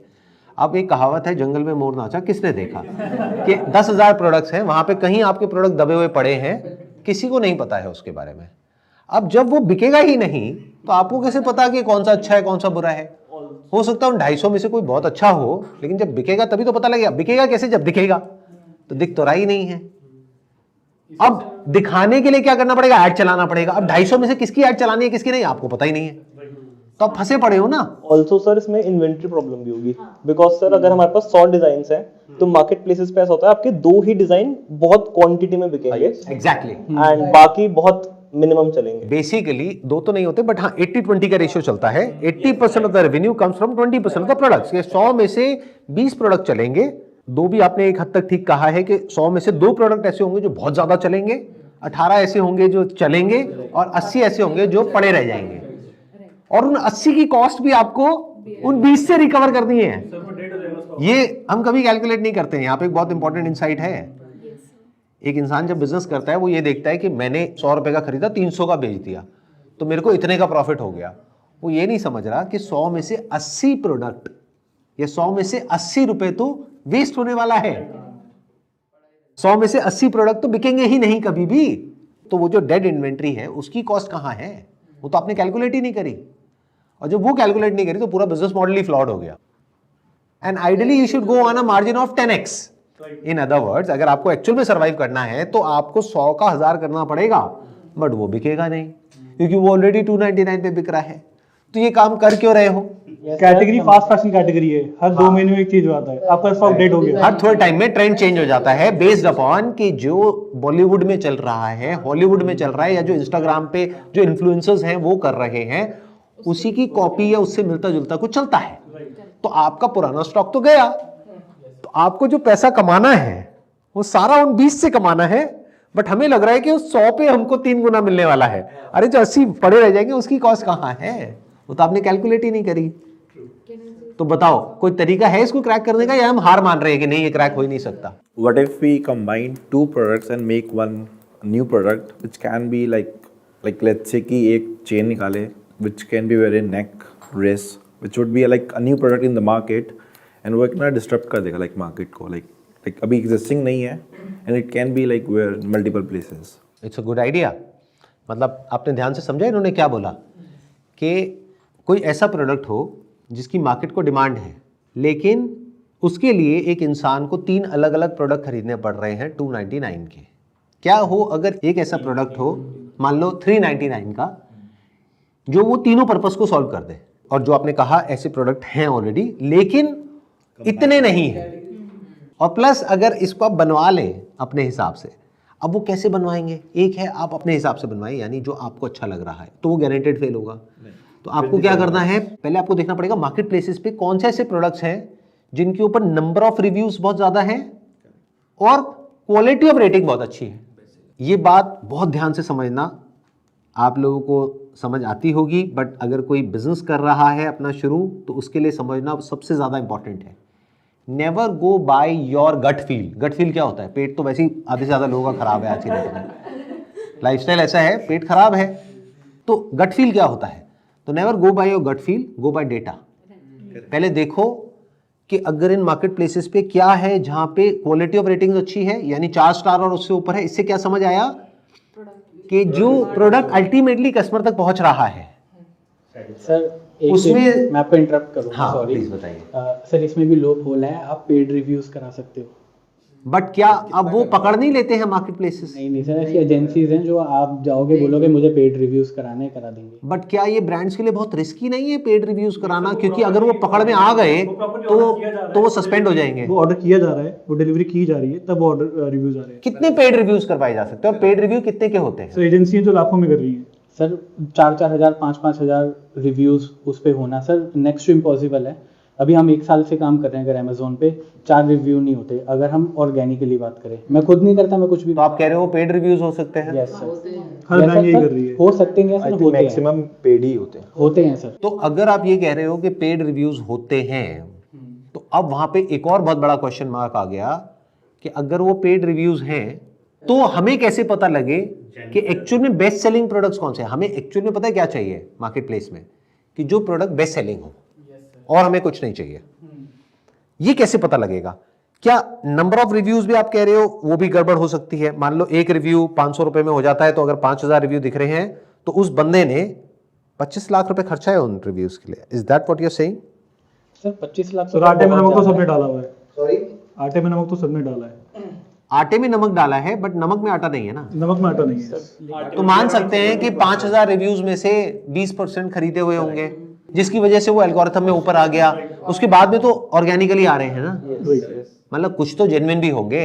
हम ये नहीं कह सकते कि सारे ही फेक हैं। ऑब्वियसली 50-50 मान लेते हैं, तब भी अगर आप 50-50 मान लो ऑल्दो ये नंबर हमारे पास में नहीं है, बट अज्यूम करके चलते हैं 50% जेन्युइन है, 50% वैसे हैं। मतलब वो रिव्यू चाहिए क्यों है? इनिशियली चाहिए होता है ऊपर उठाने के लिए सर्च में। जब वो एक बार ऊपर आ जाता है तो फिर ऑर्गेनिकली भी रिव्यू आने लग जाते हैं, फिर कोई इंसान पैसा क्यों खर्चेगा? तो अगर हम ये मान करके चलें पहले से ही कि 50% जेन्युइन है और उसके बेस पर हम जो रिव्यूज़ हैं और रेटिंग्स है उसको स्टडी करें, पहले ये सोच करके कि 50% को दिमाग में रखते हुए कि ये प्रोडक्ट है, इसके ऊपर 2000 रिव्यूज़ हैं, मतलब 1000 तो जेन्युइन है, रेटिंग 4 स्टार की है, मान लो जो उन्होंने पेड करवाई उसमें 5 स्टार करवाई और जो एक्चुअल में आई 3 स्टार आई, तो एवरेज 4 स्टार आ गई ना। बट अगर किसी प्रोडक्ट में 2 स्टार आ रही है तो इसका मतलब तो कुछ बहुत ही बड़ा घपला है, क्योंकि पेड जो है वो 5 स्टार है और एक्चुअल में जो कस्टमर कर रहा है वो 1 स्टार कर रहा है, तो उसमें तो हाथ डालना ही नहीं है। तो 4 स्टार वाली रेटिंग के साथ में अगर हम ऐसे प्रोडक्ट में हाथ डालें जिसमें मिनिमम 500 से ऊपर रिव्यूज हैं, क्योंकि पेड कितने हो सकते हैं, 50, 100, 200, एक पर्टिकुलर पॉइंट के बाद में जा करके एक ब्रांड कहेगा कि मेरे पास में 1000 प्रोडक्ट हैं, अब मैं कितनों के लिए पे करूं, तो उससे हमको एक आइडिया मिल जाएगा कि किस तरह के प्रोडक्ट्स सेल हो रहे हैं। Once we get that idea, तो हमें 3 अलग अलग कैटेगरीज मिली। मान लो एक पर्टिकुलर तरह का नेकलेस मिला जिसमें मान लेते हैं फॉर एग्जांपल हार्ट शेप है, हमें लगा कि ये बहुत बिक रहा है और इससे मिलता जुलता बहुत बिक रहा है। या एक पीछे एक ट्रेंड चला था ईविल आई का, राइट, इस तरह के कई ट्रेंड्स चलते रहते हैं। या मान लो कुछ पर्ल का ट्रेंड चल रहा है, तो हमको ये ट्रेंड समझ आया, हमने कहा अच्छा ये पर्टिकुलर प्रोडक्ट इसमें भी बिक रहा है, इसमें भी बिक रहा है, इसमें भी, इसमें भी। व्हाट इफ अगर हम एक प्रोडक्ट बनाएं जो ये चारों में यूज हो सके, जो अभी और कोई नहीं निकाल रहा, और हमने स्पेशली बनवाया जा करके कहीं किसी कारीगर से या कहीं से, और 50 या 100 पीस बनवा करके लाए और फिर हमने उसको प्रमोट करना शुरू किया। अब वहां पे क्या प्रॉब्लम होगी, कुछ टाइम बाद वो कॉपी हो जाएगा, लेकिन जब तक कॉपी होगा हो सकता है तब तक आप कुछ कर जाओ। एक इनिशियल आपको पुश मिल गया है, क्योंकि अगर आप ये नहीं करते, आप उस तरीके से चलते हो जिस तरीके से आप चलने वाले हो, यानी जो सबसे आसान रास्ता है कि अगर आप जा करके सर्च करोगे ना jewellery wholesalers in whatever area, Mumbai, Delhi, whatever, आपके पास में हजारों आ जाएंगे। अब उसमें से आप जा करके ले करके आते हो, हर कोई कहेगा मैं सबसे सस्ता हूं। अब वहां से आप ले करके आते हो और ला करके बेचने की कोशिश करते हो, तो वहां पे सक्सेसफुल होने के चांसेस बहुत कम है, बेस्ड अपॉन जो भी हमने डिस्कशन किया है। बट अगर ऐसा कुछ करते हो तो पॉसिबिलिटी है आपको सक्सेस मिल सकती है, या फिर यू कैन आइडेंटिफाई समथिंग जो और कोई कर ही ना रहा हो। जैसे एक टाइम पे ट्रैवल बैग था और व्हील्स थे, तो किसी ने दिमाग लगाया, व्हील्स को उठा करके छोटा किया और ट्रैवल बैग के नीचे लगा दिया, एक नया प्रोडक्ट बन गया। तो कुछ ऐसा करना ही पड़ेगा, और वो दोनों अपने आप में प्रूवन होना चाहिए। ऐसा नहीं कि एक आपकी इमेजिनेशन है, वहां पे गड़बड़ होने के चांसेस है। सर वो सर्च में भी तो आना चाहिए। अब सर्च में शुरू में नहीं आएगा, that you need to be very clear of. आ जाए तो किस्मत है, but there is a strong possibility वो सर्च में नहीं आएगा। आप जितनी मर्जी कोशिश कर लो। तो शुरू में ऐड में पैसा लगाने के लिए पैसा होना चाहिए, शुरू में कुछ रिव्यूज भी चाहिए। अब वो रिव्यूज कैसे आएंगे, मान लो आपका 299 का प्रोडक्ट है, तो अपने कुछ रिलेटिव्स हैं, फ्रेंड्स हैं, उनको आप बोलेंगे, वो ऑर्डर करेंगे। जब वो ऑर्डर करेंगे तो रिव्यू भी अच्छे ही देंगे, अगर, मैं वही बोलने ही वाला था, हाँ, अगर, यू नेवर नो, हाँ, कई रिलेटिव से चाहते हैं कि आप फेल हो, तो ये आपको इतनी अकल होनी चाहिए कि कौन सा वो रिलेटिव है उसके पास में नहीं जाना है। कईयों को इसी में मजा आता है कि अच्छा इसने ये काम किया है तो इसको तो मैं फेल करा के ही छोड़ूंगा। पता लगा उसने 10 प्रोडक्ट खरीद लिया, उठा के 10 ही नेगेटिव डाल दिया, आपका काम शुरू होने से पहले ही खत्म। तो थोड़ा तरीके से चलना है। तो हमने कुछ हद तक इसको क्रैक कर लिया है कि यानी कि प्रोडक्ट में कुछ ऐसा ढूंढना पड़ेगा जिसकी नीड हो मार्केट में, लेकिन उस तरह का कोई अभी ना दे रहा हो। यानी कि कहीं ऐसी जगह जा करके कुछ ऐसा लाना पड़ेगा जो कहीं ना हो, क्योंकि अगर वो वहीं से आ रहा है, एक सोर्स है। जैसे फॉर एग्जांपल आर्टिफिशियल ज्वेलरी आ कहां से रही है, मान लो इंडिया में कुछ गिने चुने मैन्युफैक्चरर्स हैं जो सस्ती वाली ज्वेलरी बनाते हैं, और मान लो चाइना से आ रहा है या और कई कंट्रीज से आ रहा है, जिसको कोरियन ज्वेलरी बोल के बेचते हैं। तो अब अगर वो वहीं से आ रहा है तो वो 10 रुपए में कंटेनर आया पर प्रोडक्ट, फिर वो आगे इंपोर्टर के पास गया, 20 रुपए हो गया, होलसेलर के पास गया, 30 रुपए हो गया, करते करते जिससे आपने खरीदा आपको कॉस्ट पड़ी 50 रुपए, मार्केट में बिक रहा है वो 299 का, और वो इंपोर्टर खुद भी बेच रहा है। तो अब आप वहां पे फेल होगे उस बिजनेस मॉडल में, डजंट मेक एनी सेंस। अब हमारे पास में यहाँ पे ऑप्शन क्या है कि इंडिया इतना बड़ा है जो शायद हमको खुद को पता भी नहीं है कि इंडिया के अलग अलग पार्ट्स में क्या क्या बन रहा है। उसमें से बहुत सारे होंगे जो हो सकता है अवेलेबल हो सकता है ना हो। मतलब when we talk about jewellery तो हमारे माइंड में वही क्यों आता है जो दिख रहा है। अगर हम इंस्पिरेशन वहां से लें, क्योंकि कोई रेफरेंस पॉइंट भी होना जरूरी है, अपने मन से कुछ भी डाल दोगे तो वो नहीं बिकने वाला, आदमी देख के कहेगा क्या बकवास है। तो इंस्पिरेशन हमने कहीं और से ली, यानी वहीं से ली जो वो प्लेटफॉर्म है। फिर उसको जाकर के हमने सर्च किया इंडिया के अलग अलग पार्ट्स में कि किस किस तरह की ज्वेलरी लोग बना रहे हैं, और उनको बोला कारीगरों को कि भाई कुछ ऐसा बना के दो। अब जो बेसिक थीम है वो सेम है। मान लो heart shape pendant, that is also a heart shape pendant but different from everything else which is available on those market places. मुझे 10,000 मिल रहे हैं, उनसे बिल्कुल अलग है। Terracotta jewellery is the one. आजकल अभी इतनी ज्यादा वेल नोन नहीं है। It's made of clay, it's completely handmade and people are shifting to the terracotta jewellery. अब उसकी पोजीशनिंग भी ऐसे करनी पड़ेगी कि आपको एक स्टैंड लेना होगा कि what is it that you stand for. For example if you saying कि वो हैंडमेड है, क्ले की बनी हुई है, तो I am assuming it is sustainable, eco friendly, तो उसको उस तरीके से प्रेजेंट करना होगा। उसकी पैकेजिंग भी वैसी होनी चाहिए। मान लीजिए बैग है तो प्लास्टिक का नहीं है, ज्यूट बैग है, और इस तरह से उसको प्रेजेंट करना होगा हैंडक्राफ्टेड बाय लव, कि वो handcrafted by love and all that, वो सब करके फिर उसको प्रेजेंट करना होगा। बट ये हमें समझ आ रहा है कि अगर हमने वही किया जो सब कर रहे हैं और हम उनसे जीतने की कोशिश कर रहे हैं जो 10 साल से वो कर रहे हैं, तो गारंटेड हारोगे। सर मैं इसको दूसरे पर्सपेक्टिव से देख रहा हूँ, जैसे कि सर इतने सारे लोग मार्केट में अगर सेल कर रहे हैं और इतने लॉन्ग टर्म से कर रहे हैं तो कहीं ना कुछ तो प्रॉफिट बना ही रहे होंगे। अगर हम प्रॉब्लम पे ना फोकस करके इस तरफ सोचें कि वही प्रोडक्ट को हम कैसे, मतलब सर सारा जो गेम जो मेरे को समझ में आया वो मार्जिन का है कि वो मार्जिन उतने नहीं बना पा रहे, तो हम कुछ ऐसा ना करें कि हम उस प्रोडक्ट को एक हाई मार्जिन में बेच पाए। वो क्या ऐसा हम कर सकते हैं कि हम हाई मार्जिन में बेचे भी और कस्टमर्स ले भी, वहां पे अगर हम सर दिमाग लगाएं तो आई थिंक ज्यादा प्रॉब्लम सॉल्व हो। वही तरीका है जो मैं आपको बता रहा हूं, because the moment you talk about high margin, तो अब उसका क्या तरीका है, या तो आप मार्केट प्लेस में हाई मार्जिन पे बेचोगे, वहां तो आप फेल हो जाओगे, क्योंकि सेम वही प्रोडक्ट या उससे मिलता जुलता 400 का मिल रहा है, आप 1000 का बेच रहे हो। वहीं पे क्या हम ऐसा कर सकते हैं कि हम हाई पे बेच पाए? वहीं पे आप ऐसा क्या कर सकते हो कि आप वहीं पे हाई पे बेच पाओ, तो वो प्रोडक्ट उनसे अलग होना चाहिए और उसमें एक्चुअल में उतने की वैल्यू होनी चाहिए। या इसको और दूसरे वे में देखा जाए कि अगर आप वो कस्टमर हो, क्या आप वो खरीदोगे? अगर नहीं तो टॉपिक वहीं पे क्लोज हो जाता है। अब यहाँ पे एक बहुत मजेदार एक इंसाइट है, अगर आप ध्यान से समझ पाए तो ये लड़ाई है जो हमेशा चलती रहती है। जो एंटरप्रेन्योर है, जो सेलर है, वो क्या चाहता है, वही जो अभी आपने कहा कि मैं हाई मार्जिन पे इस चीज को बेचूं।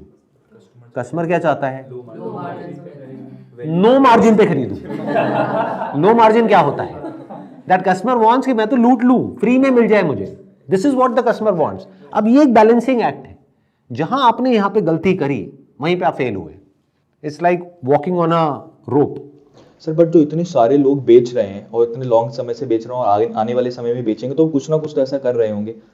जैसे कि जितने भी प्रॉब्लम्स हमने सुनी वो प्रॉब्लम्स उनको भी आ रही होंगी, बट वो बेच रहे हैं लॉन्ग टर्म तो वो कैसे बेच रहे होंगे? वही मैं आपको बता रहा हूं ना, वो क्यों बेच पा रहे हैं, क्योंकि उनके पास में डीपर पॉकेट्स हैं, उनके पास में पूरा का पूरा इंफ्रास्ट्रक्चर है। उन्होंने उस टाइम पे शुरू किया मार्केट प्लेसेस पे बेचना जब कोई था ही नहीं।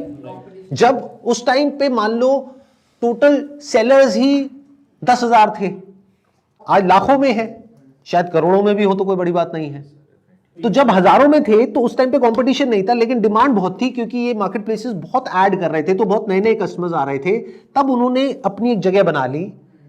इन अदर वर्ड्स कि उस टाइम पे अगर 1 लाख प्रोडक्ट्स बिक रहे थे तो वो 1,000 में इक्वली बट रहा था, कमीशन भी कम था उस टाइम पे, तो वो सस्टेन कर गए और उनको फर्स्ट मूवर एडवांटेज मिल गया, जिसकी वजह से आज वो एक ऐसी डोमिनेटिंग पोजीशन पे बैठे हैं कि अगर आप वहां पे घुसोगे तो उनका सबसे पहला टारगेट यही होगा कि आपको किल किया जाए, बाद में वो अपने बारे में सोचेंगे। This is the harsh reality of business world. Sir रोज नए बिजनेस खोल रहे हैं, रोज बंद भी हो रहे हैं। रोज नए खुल रहे हैं, रोज नए बंद हो रहे हैं, और ऐसा होता ही रहेगा। और वही आज हम फिगर आउट करने की कोशिश कर रहे हैं कि क्या ऐसा हो तरीका जिससे कि इसका एग्जैक्ट अपोजिट हो जाए, जो कि अभी रियलिटी है। रियलिटी क्या है कि 90% चांस है कि आप ऐसा कुछ करोगे, फेल होगे। अब मैं क्या करने की कोशिश कर रहा हूं यहां पे आप लोगों से डिस्कशन करके, ब्रेनस्टॉर्मिंग करके, कि 90% चांस हो कि सक्सेसफुल हो जाओ, 10% है कि फेल हो जाओ। वो कैसे होगा, वही हम फिगर आउट करने की कोशिश कर रहे हैं कि कुछ ऐसा होना चाहिए जो मार्केट को चाहिए भी यूनिक भी हो। और मजे की बात क्या है, मार्केट को कुछ यूनिक भी चाहिए, लेकिन यूनिक एक्चुअल में है ही नहीं, क्योंकि वही सेम चीज घूम रही है मार्केट में। तो कस्टमर को यूनिक चाहिए, ये नीड कभी खत्म नहीं होने वाली। न्यू यानी कुछ नया चाहिए, हर एक को चाहिए, किसको नहीं चाहिए, लेकिन सस्ते में चाहिए। तो प्राइस, अगर आप मार्केट प्लेस पे जा रहे हैं तो वहां पे अगर आप ये एक्सपेक्ट कर रहे हैं कि कैसे मैं महंगे में बेच दूं, तो ये स्ट्रैटेजी ही गलत हो गई। स्ट्रैटेजी क्या होनी चाहिए कि प्राइस उसके आसपास ही होना चाहिए जितने पे एक्चुअल में बिक रहा है वो पर्टिकुलर प्रोडक्ट कैटेगरी में। मान लो ज्वेलरी मैक्सिमम जो आपको दिख रही है टॉप 100 में, आप देख लो कितना कितना प्राइस है, उसका एक्सेल में लिखो, फिर उसको डिवाइड कर दो नंबर ऑफ, उससे आपको एवरेज निकल के आ जाएगा। टॉप 100 को आपने एक्सेल में लिखा कि ये 200 रुपए का, ये 150 रुपए का, ये 300 रुपए का, 400 रुपए का, 500 रुपए का, 800 रुपए का, एंड में निकल करके आया 198। This is the average price. तो इससे आप 50-100 रुपए ऊपर नीचे हो सकते हो, बट अगर आप ये सोच रहे हो 198 का मैं 1000 कर दूंगा और मैं जीत जाऊंगा, पॉसिबिलिटी बहुत कम है उस पर्टिकुलर प्रोडक्ट कैटेगरी के लिए। I hope that make sense. ये है प्राइस को कैलकुलेट करने का तरीका। But I think market places में अगर आपका AOV बहुत कम है, I think it's very difficult to get profitable. But let's say कि if you combine 3 products into one and you price it at 499, it's very likely to, like, people will buy it, and also it will increase the average order value also, which would also like lead to increase in profitability. Yeah, but it is easier said than done. जो आप कह रहे हो ना कि 3 products को एक में मिलाना प्लस वो product not combining, like combine करके सिंगल एक नया product banana, which I That's what I'm saying कि it is easier said than done, क्योंकि आप उस फील्ड से नहीं है। क्योंकि अगर आप ज्वेलरी डिजाइनर होते और आप ऐसा कुछ करते तब इट मेक सेंस। तो अब एक्चुअल में आपको कोई ऐसा पर्सन चाहिए जो उसको कर सके, और उसके लिए मैं जो आपको तरीका बता रहा हूं, अगर मैं होता तो मैं क्या करता, मैं एकदम से बिजनेस शुरू नहीं करता। पहले मैं इस पूरे बिजनेस को समझता कि गेम है क्या, लोगों से बात करता, वो लोग जो इस फील्ड में हैं। जैसे अभी थोड़ी देर पहले आप लोगों ने कहा कि ऐसी प्रोडक्ट कैटेगरी चूज करो जो नॉन रिटर्नेबल हो, तो एक तो वहीं पे बेनिफिट हो गया। तो पहले हमने स्क्रीनिंग कर दी, उन प्रोडक्ट कैटेगरीज में आ गए। नंबर 2, उनमें से भी जिसमें कमीशन कम हो अभी फिलहाल, क्योंकि अभी आपको एक बार शुरू करना है ना, अब उसमें गैप ढूंढो। अब ऐसा ना हो कि आपको ऐसी प्रोडक्ट कैटेगरी ढूंढ लो जहां पे कमीशन सबसे ज्यादा है, रिटर्न बहुत ज्यादा है, कंपटीशन बहुत ज्यादा है, लाखों ऑप्शंस अवेलेबल है, और उसमें घुस करके आप अपनी जगह बना रहे हो। तो पहले शुरू में आपको ऐसा कुछ ढूंढना पड़ेगा जो एक गैप हो, इसको गैप बोलते हैं मार्केट में। तो you have to find that gap. मान लो एक गैप है कि मुझे इस कैटेगरी में एक ऐसा प्रोडक्ट चाहिए। अब आप गए, आपने कहा यार मेरे को मार्जिन ज्यादा चाहिए, तो आपने जा करके वो 1000 रुपए का बेच दिया। तो नीड तो है, लेकिन वो नीड 250 रुपए में है, 1000 में नहीं है, तो वहीं फेल हो गए। मेक सेंस है ना? तो ऐसे हमको ढूंढना पड़ेगा। एंड फिर मैं क्या करता, जब पहले ये गैप और ये सब समझ आ जाता, देन मैं उसमें जा करके देखता कि क्या online number of reviews and quality of reviews उस पर्टिकुलर कैटेगरी में है भी किसी उसमें या नहीं है। अगर है तो किस तरह के प्रोडक्ट्स में है। फिर जाकर के ढूंढता कि वहां पर मार्केट में ऐसा क्या है जो कहीं पर है लेकिन ऑनलाइन अभी तक नहीं पहुंचा है, लेकिन पहुंच सकता है। यह कहना गलत होगा कि ऐसा कुछ भी नहीं है, क्योंकि जो हम सोच सकते हैं वो होता है। ये बिजनेस का पहला उसूल है कि अगर मैं अभी सोच पा रहा हूं कि ऐसी कोई कैटेगरी है, तो ऐसी बहुत सारी कैटेगरीज होंगी, और उधर अगर हम थोड़ा सा परम्यूटेशन एंड कॉम्बिनेशन, कुछ हल्की सी मिक्सिंग कर दें, तो गेम पलट सकता है पूरा का पूरा। मान लो भगवान की मूर्तियां हैं, ये कैटेगरी है जहां पे जाकर के हमने देखा अच्छा इस तरह का कुछ हो रहा है, बट वहां जाकर के हमने देखा अच्छा विद LED लाइट्स ऐसा कुछ नहीं हो रहा है। तो वो करना कितना मुश्किल है? कुछ भी नहीं है, बट कोई कर नहीं रहा है अभी फिलहाल। But if you start doing it, तो आपके सक्सेसफुल होने के चांसेस 90% है। अगर आप बाकी सब चीजें जो 100 चीजें हैं बाकी की वो ढंग से करो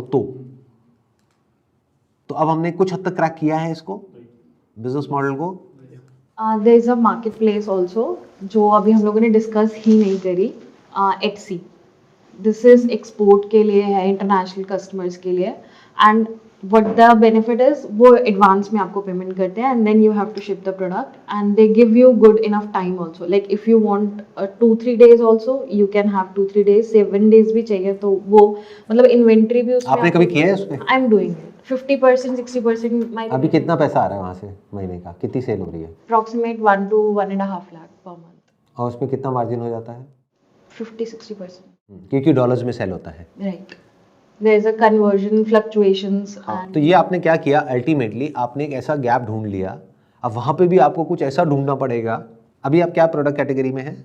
clothing, ये चिकनकारी कुर्ती। तो आप यहाँ से वहाँ भेजते हैं, तो भेजने की शिपिंग कॉस्ट बहुत ज़्यादा नहीं आ जाती? नहीं, there are very so many shipping companies अभी जो cheaper prices पे easily sell कर रहे हैं, भेज रहे हैं products। This is a good idea. वही है ना, हमको अलग अलग चीज़ें ट्राई करनी होंगी और देखना होगा कि उसमें क्या ऐसा है जो कि बहुत कम लोग कर रहे हैं।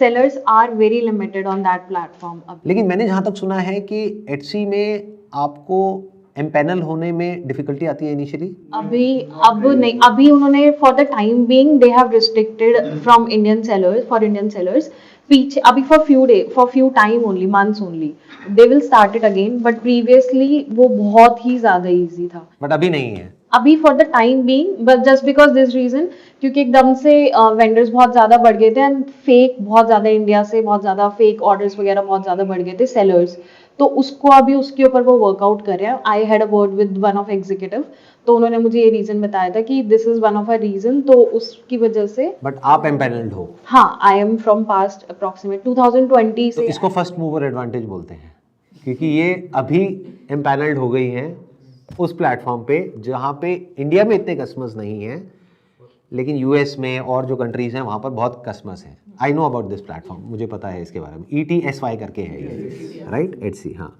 तो it's very good that you are there on that platform. अब इसको मत छोड़ना। 50-60% रेवेन्यू वहीं से ही है। तो अभी आप यही सब कर रहे हैं मतलब, या अपना कुछ और भी जॉब वगैरह भी कर रहे हैं? नहीं, अब 100% अब 100% आप ऑनलाइन ही कर रहे हैं। और किस तरह का प्रोडक्ट आप सेल कर रहे हैं वहाँ पे? ये कुर्तीज, चिकनकारी कुर्तीज, ये कहाँ से आती है? लखनऊ से। आप जाते हैं लखनऊ लेकर के आते हैं, या अब तो सेटिंग बन गई होगी? अब सेटिंग हो गई है। स्टार्टिंग में रिसर्च, स्टार्टिंग में गए होगे एक दो बार और फिर अब वो रिलेशन बन गया। Home town is also Lucknow, so okay, that is again a good thing, क्योंकि जहाँ के आप हो वहाँ को आप ज़्यादा अच्छे से समझते हो। अगर वहाँ के किसी प्रोडक्ट को आप ग्लोबली ले जा पाओ तो नथिंग लाइक इट। अब इन्होंने एक तरीके से एक गैप को ढूंढ लिया है, बट ऐसा तो नहीं है कि आप अकेले होगे, और भी बहुत लोग ये कर रहे होंगे। They are, but very few. अच्छा, कंपटीशन काम में है। या और क्या आपको ऐड चलानी पड़ती है या वैसे ही बिना उसके हो जाता है, ऑर्गेनिकली हो जाता है? तो ऐड क्यों नहीं चलाते? सर वो एटसी पे इतना है, मतलब $1 पर डे का, अभी उन्होंने एटसी में एड्स का पहले उनका इतना नहीं था, अभी कुछ टाइम से उन्होंने भी एड का स्टार्ट करा है, तो $1 per day I am doing it only, तो वो इतना एक्सपेंसिव नहीं पड़ता और ऑर्गेनिकली ही अच्छा आ जाता है। If we'll works on regular basis, on daily basis, if we'll work on Etsy, तो इवन डिजिटल मार्केटिंग के भी कुछ पर्सन्स को मैंने कांटेक्ट करने की कोशिश करी थी सेल इंक्रीज करने के लिए। डिजिटल मार्केटिंग के पर्सन्स भी नहीं है एटसी पे ज्यादा काम करने के लिए, उनकी जरूरत भी नहीं है, आप खुद कर सकते हैं। एटसी के लिए it's a very easy platform for any person. YouTube पे वीडियोस है, आप खुद सीख सकते हैं कि कैसे मार्केटिंग करते हैं, उसमें कोई रॉकेट साइंस नहीं है। You just need to understand the basics कि कैसे करा जाता है, क्या किया जाता है। It's not very difficult. हाँ, तो Etsy is a easy platform to get in if you are into handmade products और ऐसा कुछ है आपके पास। और ये आपके पास में बहुत बड़ी अपॉर्चुनिटी है। आई एम नॉट श्योर आप खुद रियलाइज कर पा रहे हैं या नहीं कर पा रहे हैं। इस बिजनेस को स्केल करना हो तो अगर अभी आप लाख रुपए महीने का कर रहे हैं तो यहाँ से आप 10 लाख पे आराम से जा सकते हैं, अगर एडवर्टाइजिंग को समझ जाएं तो। एडवर्टाइजिंग को एक्सपेंस ना बोलें, इन्वेस्टमेंट बोलें तो। और प्लस साथ में आप और भी प्रोडक्ट कैटेगरीज ऐड कर सकते हैं क्योंकि आपका अकाउंट वेरीफाइड है। तो this is a big opportunity that you are sitting in. But ये अपने आप में एक अलग टॉपिक है, मे बी कभी और किसी सेशन में मैं इसके बारे में बात करूंगा कि एक पर्टिकुलर लेवल के बियॉन्ड कैसे जाते हैं। कि अभी आप लाख रुपए महीने पे हैं, जहाँ पे 50,000 रुपये आपको कमाई हो रही है, आप बहुत खुश हैं, बट अब इस लाख को 10 लाख कैसे किया जाए, 1 करोड़ कैसे किया जाए, वो अपने आप में एक अलग गेम है ऑल टुगेदर। तो उसकी आज हम बात नहीं करते, आज हम बात कर रहे हैं 0 to 1 लाख कैसे जाए। तो अभी आई थिंक एक हद तक हमने क्रैक कर लिया है। या तो कोई ऐसी मार्केट प्लेस को पकड़ें जहाँ पे कंपटीशन कम हो, या किसी ऐसी प्रोडक्ट कैटेगरी को पकड़ें जहाँ पे या तो कंपटीशन हो ही ना या कंपटीशन कम हो, और डिमांड हो प्रोडक्ट की, और डिमांड भी हो। ऐसा ना हो कि वहाँ पे डिमांड ही नहीं है और हम बड़े खुश हो रहे हैं कि हमने ऐसी कैटेगरी पकड़ ली कि कुछ कमाल होने वाला है। और सर ये लाइन हम आइडेंटिफाई कैसे करेंगे? ये लाइन हम आइडेंटिफाई कैसे करेंगे? दिस इज बेस्ड अपॉन कि एक तो हमको अवेयर रहना होगा, socially aware we should know. अगर हम इंडिया की बात करें तो अगर हमको ऐसा कोई प्रोडक्ट या सर्विस ढूंढना है तो we need to be aware of what ever is going on. अगर हम अपनी एक अलग दुनिया में कैद हैं, यानी अपने थॉट्स में ही उलझे हुए हैं, तो हम कभी ये नहीं समझ पाएंगे कि दुनिया में एक्चुअल में क्या हो रहा है। तो you need to be aware of everything. आपको कोई भी इंसान मिले, उसको बोलना कम है, सुनना ज़्यादा है। मैं यहाँ पे इतनी देर तक इसलिए बोल पाता हूँ क्योंकि मैं इस रूम के बाहर सिर्फ सुनता हूँ। घर पे तो सुनता ही हूँ, लेकिन वैसे भी जिससे भी मिलता हूँ सिर्फ सुनता हूँ।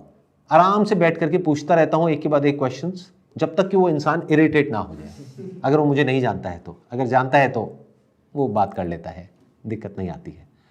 तो मेरा इंटरेस्ट होता है सुनने में, समझने में, हर फील्ड के बारे में। तो I can talk to you about any field, give me any topic, any field, I can talk to you. तो इससे आपको आइडिया लगेगा कि दुनिया में क्या हो रहा है। फिर आपको रिसर्च करना आना चाहिए कि आप कैसे रिसर्च करें, उन मार्केट्स में जाएं, चाहे वो ऑफलाइन हो चाहे ऑनलाइन हो। अगर ऐसे स्टोर्स की बात करी जा रही है जो कि सक्सेसफुल हैं, मान लो आप कहते हो कि मेरे को प्रीमियम सेगमेंट में क्रैक करना है, तो I am saying it's difficult but it's not impossible. बहुत ब्रांड्स ने किया है D2C में, यानी डायरेक्ट टू कंज्यूमर, अपने खुद के ऑनलाइन स्टोर्स बना करके बाद में उन्होंने जब एक लेवल पे पहुंच गए फिर अपना ऑफलाइन स्टोर भी खोल दिया। ऐसे बहुत लोगों ने किया है। अब उन्होंने कैसे किया है तो उसको स्टडी करना होगा। तो you need to be an excellent observer, you need to be like a sponge, कि जहां से भी जो इंफॉर्मेशन आ रही है उसको ग्रैब कर लो और कभी भी अपने थॉट्स के हिसाब से नहीं चलना है। ध्यान से सुनना मेरी इस बात को, मतलब आई एम नॉट श्योर कितने समझ पाएंगे कितने नहीं। People go bye their thoughts, और यही सो कॉल्ड मोटिवेशनल स्पीकर्स आकर के चीख चीख करके बोलते हैं बिलीव इन योरसेल्फ, कि जो आप कभी खुद को बिलीव मत करो, खुद को तो बिल्कुल ही मत करो अगर आपने कुछ नहीं उखाड़ा है जिंदगी में, तो डेटा को बिलीव करो, गो बाय डेटा। डेटा झूठ नहीं बोलता है। डेटा को कलेक्ट करना सीखो, उसको एनालाइज करना सीखो, उसके हिसाब से चलो। अपने जो प्री कंसीव नोशन है उसको बार बार चैलेंज करो, उस पर टिके मत रहो। जैसे ही समझ आता है कि कुछ गड़बड़ हो रही है तो पिवट कर जाओ फटाफट से, मतलब कि कुछ और ट्राई करो, कुछ और अलग तरीके से ट्राई करो। तो अभी हमने आई थिंक ये जो पूरा का पूरा जो स्ट्रैटेजी है कि अगर कोई इंसान शुरू करना चाहता है तो that person is going to get immense value out of this discussion जो अभी हमने करी है। अगर आप में से किसी और के पास में कुछ है ऐड करने के लिए तो आप बोल सकते हैं, नहीं तो हम इसको रैप अप करते हैं। सर एक चीज़ है, या तो हम एक वो प्रोडक्ट बेच सकते हैं जैसे ये ग्लास रखा है, इसमें आई थिंक मेरे ख्याल से ब्रांड मैटर नहीं करेगा, ब्रांडिंग। हम बस यूनिक डिज़ाइन बना के इसको सेल कर सकते हैं। जैसे ये ग्लास है, आप कह रहे हैं कि इसमें ब्रांड इतना मैटर नहीं करेगा, डिज़ाइन ज़्यादा मैटर करेगा। करेक्ट। यानी आपको देखना होगा मार्केट में लोग क्या दे रहे हैं, उससे एडिशनल आप क्या दे सकते हैं और बेटर आप क्या दे सकते हैं। करेक्ट। व्हाट इफ कि अभी मार्केट में अगर इस ग्लास की बात करी जाए तो 4 ग्लास का सेट मिल रहा है, 2 ग्लास का सेट मिल रहा है, लेकिन साथ में ट्रे नहीं मिल रही है। व्हाट इफ अगर हम ट्रे भी ऐड कर दें और वो ट्रे बहुत ही सुंदर हो, तो हो सकता है उस फ्री ट्रे की वजह से जो आप उसका कॉम्बो बना रहे हैं लोग वो ग्लास खरीदने लग जाएं, प्लस आप स्टैंड आउट कर गए उन हजारों प्रोडक्ट्स में जहां पे ग्लास तो मिल रहे हैं लेकिन साथ में ट्रे नहीं मिल रही। अब बिना ट्रे के ग्लास का क्या करोगे भाई साहब।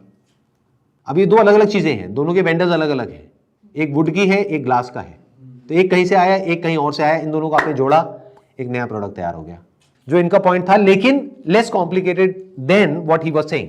मतलब ग्लास आपने कहीं और से लिया, आपने कुछ नया डिजाइन नहीं किया, ट्रे कहीं और से ली, ये भी कोई है जो बना रहा है। ट्रे में आपने देखा बेस्ट सेलिंग क्या है, ग्लास में आपने देखा बेस्ट सेलिंग क्या है, उसी मार्केट प्लेस पे उन दोनों को आपने सोर्स किया और प्रोडक्ट को हल्का सा ऊपर प्राइस कर दिया, सेम प्राइस कर दिया। क्योंकि अभी फेज 1 में आपके लिए रिव्यूज इंपॉर्टेंट है। पहले तो आपको ये समझना होगा कि अगर इस बिजनेस में आप घुस रहे हैं तो पहले आपके पास में पैसा होना चाहिए। अगर इसको आप कोई जादुई चिराग समझ रहे हैं कि एकदम से मैं शुरू करूंगा एकदम से पैसा आने लग जाएगा, तो ऐसा नहीं होने वाला है। But this is a very good idea. अभी हमने कुछ बहुत इंटरेस्टिंग क्रैक किया है। मैं क्या करूंगा, उस मार्केट प्लेस पे जा करके देखूंगा कौन सी ऐसी ट्रेज हैं जिसपे हजारों रिव्यूज हैं और रेटिंग बहुत अच्छी है। तो मुझे ये समझ आ गया कि ट्रे में सबसे ज्यादा डिमांड किस पर्टिकुलर प्रोडक्ट की है, और वो भी ट्रे 2 तरह की आती है, एक 2 ग्लास के लिए आती है, एक 4 ग्लास के लिए आती है। प्लस मैं देखूंगा ग्लास में कौन से ऐसे डिजाइन हैं जिसके ऊपर सबसे ज्यादा रिव्यूज हैं, वो ग्लास में किसी होलसेल मार्केट से उठाऊंगा, ट्रे कहीं किसी होलसेल मार्केट से उठाऊंगा, शुरू में कॉम्पिटिटिवली प्राइस करूंगा। जो अगर ये सेट मिल रहा है 2 ग्लास का, मान लो 199 का, तो मैं 199 में दूंगा विद ट्रे शुरू में, जब तक कि मेरे पास में रिव्यूज नहीं आ जाते और ऑर्गेनिकली मैं सर्च में ऊपर नहीं आने लग जाता, तब तक मैं एड्स रन करूंगा। तो शुरू में वो पैसा इन्वेस्ट अपनी जेब से करने के लिए तैयार रहना होगा।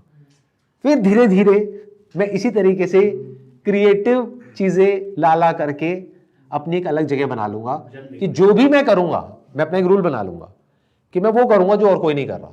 तब तक इजीली कॉपी तो भी हो चुका होगा। जब तक वो कॉपी करेंगे तब तक आप कुछ और करोगे, तब तक आप वैसे 10 प्रोडक्ट या 100 प्रोडक्ट या 1000 प्रोडक्ट निकाल दोगे, आप अपना ब्रांड प्रपोजिशन ही ऐसा बना दोगे, और ये हमें लगता है कि लोग कॉपी कर लेंगे। इतनी जल्दी कोई कॉपी करता नहीं है जब तक कि आप एक पर्टिकुलर लेवल पे ना पहुंच जाओ। सेम हम ज्वेलरी में भी कर सकते हैं। अब ये फीमेल से पता करने पड़ेगा ज्वेलरी के साथ फीमेल और क्या एक्सेसरीज लेती है मैचिंग की। सपोज अगर ग्रीन कलर की ज्वेलरी ली, स्टोन्स हैं, तो ग्रीन कलर के नेल पेंट भी चाहिए होंगे, ग्रीन कलर का बैंड चाहिए होगा, वो हम उसमें एड ऑन करके सेल कर सकते हैं। उसमें मेरे को डाउट है जो आप कह रहे हैं, बट ये तो मेरे को एक क्लियर प्रपोजिशन नजर आ रहा है, क्योंकि वहाँ पे कॉम्बोज वगैरह वो सब चलते हैं ऑलरेडी, है ना। तो ये I think this is a good idea. Anything else, और किसी के माइंड में कुछ आ रहा है अगर ऐड करना चाहें तो, नहीं तो let's wrap up this conversation. I think आज काफ़ी हमने वैल्यू जनरेट करी है उन लोगों के लिए जो इस वीडियो को देखने वाले हैं, उनको बहुत कुछ सीखने को मिलेगा।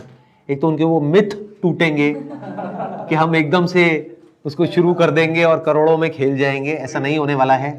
शुरू में आपके पास में 5-10 लाख रुपए होना चाहिए, बट लेकिन सर 5-10 लाख मेरे पास है, मेरे को ढंग के लोग ही नहीं मिल रहे, मेरा वो पैसा बंद करे जा रहे हैं। ढंग के लोग कभी मिलेंगे भी नहीं, पहले ढंग का लोग खुद बनना पड़ेगा, और कोई दूसरा तरीका नहीं है। जब आप ढंग के लोग बन जाओगे तो आपके साथ में अपने आप ही ढंग के लोग जुड़ेंगे, और कोई सोल्यूशन नहीं है। अगर आप ये सोच रहे हो कि कोई और आकर के आपका बिजनेस बिल्ड करके चला जाएगा, तो ना तो कोई एजेंसी करेगी, ना कोई पर्सन करेगा, ना कोई एम्प्लॉय करेगा। पहले खुद करना पड़ेगा, खुद अपने हाथ से सीखना पड़ेगा। कहते हैं ना, अपने हाथ गंदे करने पड़ेंगे, तब आप खुद कुछ कर सकते हो, नहीं तो लोग बेवकूफ बना के चले जाएंगे। क्योंकि सर जब आपको खाना बनाना आता है तभी आप रेस्टोरेंट खोल सकते हो, बिना उसके भी खोल सकते हो अगर बहुत पैसा है तो, क्योंकि फिर कोई ऐसा इंसान चाहिए जो कि उस पैसे के लिए वो उस लेवल का खाना बना सके जो आपको टेस्ट करना आता है। अब टेस्ट करना तो आना चाहिए, ना आपको खाना टेस्ट करना आता है ना बनाना आता है, तो बिजनेस पक्का फेल होगा। दोनों में से एक काम तो आना चाहिए। चलिए, wish you all the best, thank you so much for coming. आप लोगों के आने से बहुत वैल्यू ऐड हुई है वो लोग जो देख रहे हैं उनकी लाइफ में, so thank you so much for coming. It means a lot to me and I am sure it means a lot to everybody who is watching this video. Thank you so much, see you guys, thank you जी। अच्छा, वो लोग जो अभी और मेरे sessions में आना चाहते हैं तो आप हमें ईमेल कर सकते हैं info@sandeepmaheshwari.com पे, जहां पे आप बताएंगे कि किस पर्टिकुलर टॉपिक के ऊपर आप इस तरह का डिस्कशन करना चाहते हैं, तो उस तरह के ही लोगों को हम बुलाएंगे। फॉर एग्जाम्पल, इफ यू से कि I have done masters in psychology, तो आप सब्जेक्ट लाइन में लिखेंगे साइकोलॉजी, और फिर उस तरह से जिन्होंने भी सब्जेक्ट लाइन में लिखा होगा उसमें से हम 8-10 लोगों को शॉर्टलिस्ट करके यहां पे बुलाएंगे, और फिर वो डिस्कशन होगा उसी टॉपिक के ऊपर, और इस तरह की और वीडियोस आएंगी। आप बताना नीचे कमेंट सेक्शन में आपको कैसा लगा ये video. Wish you all the best, thank you so much.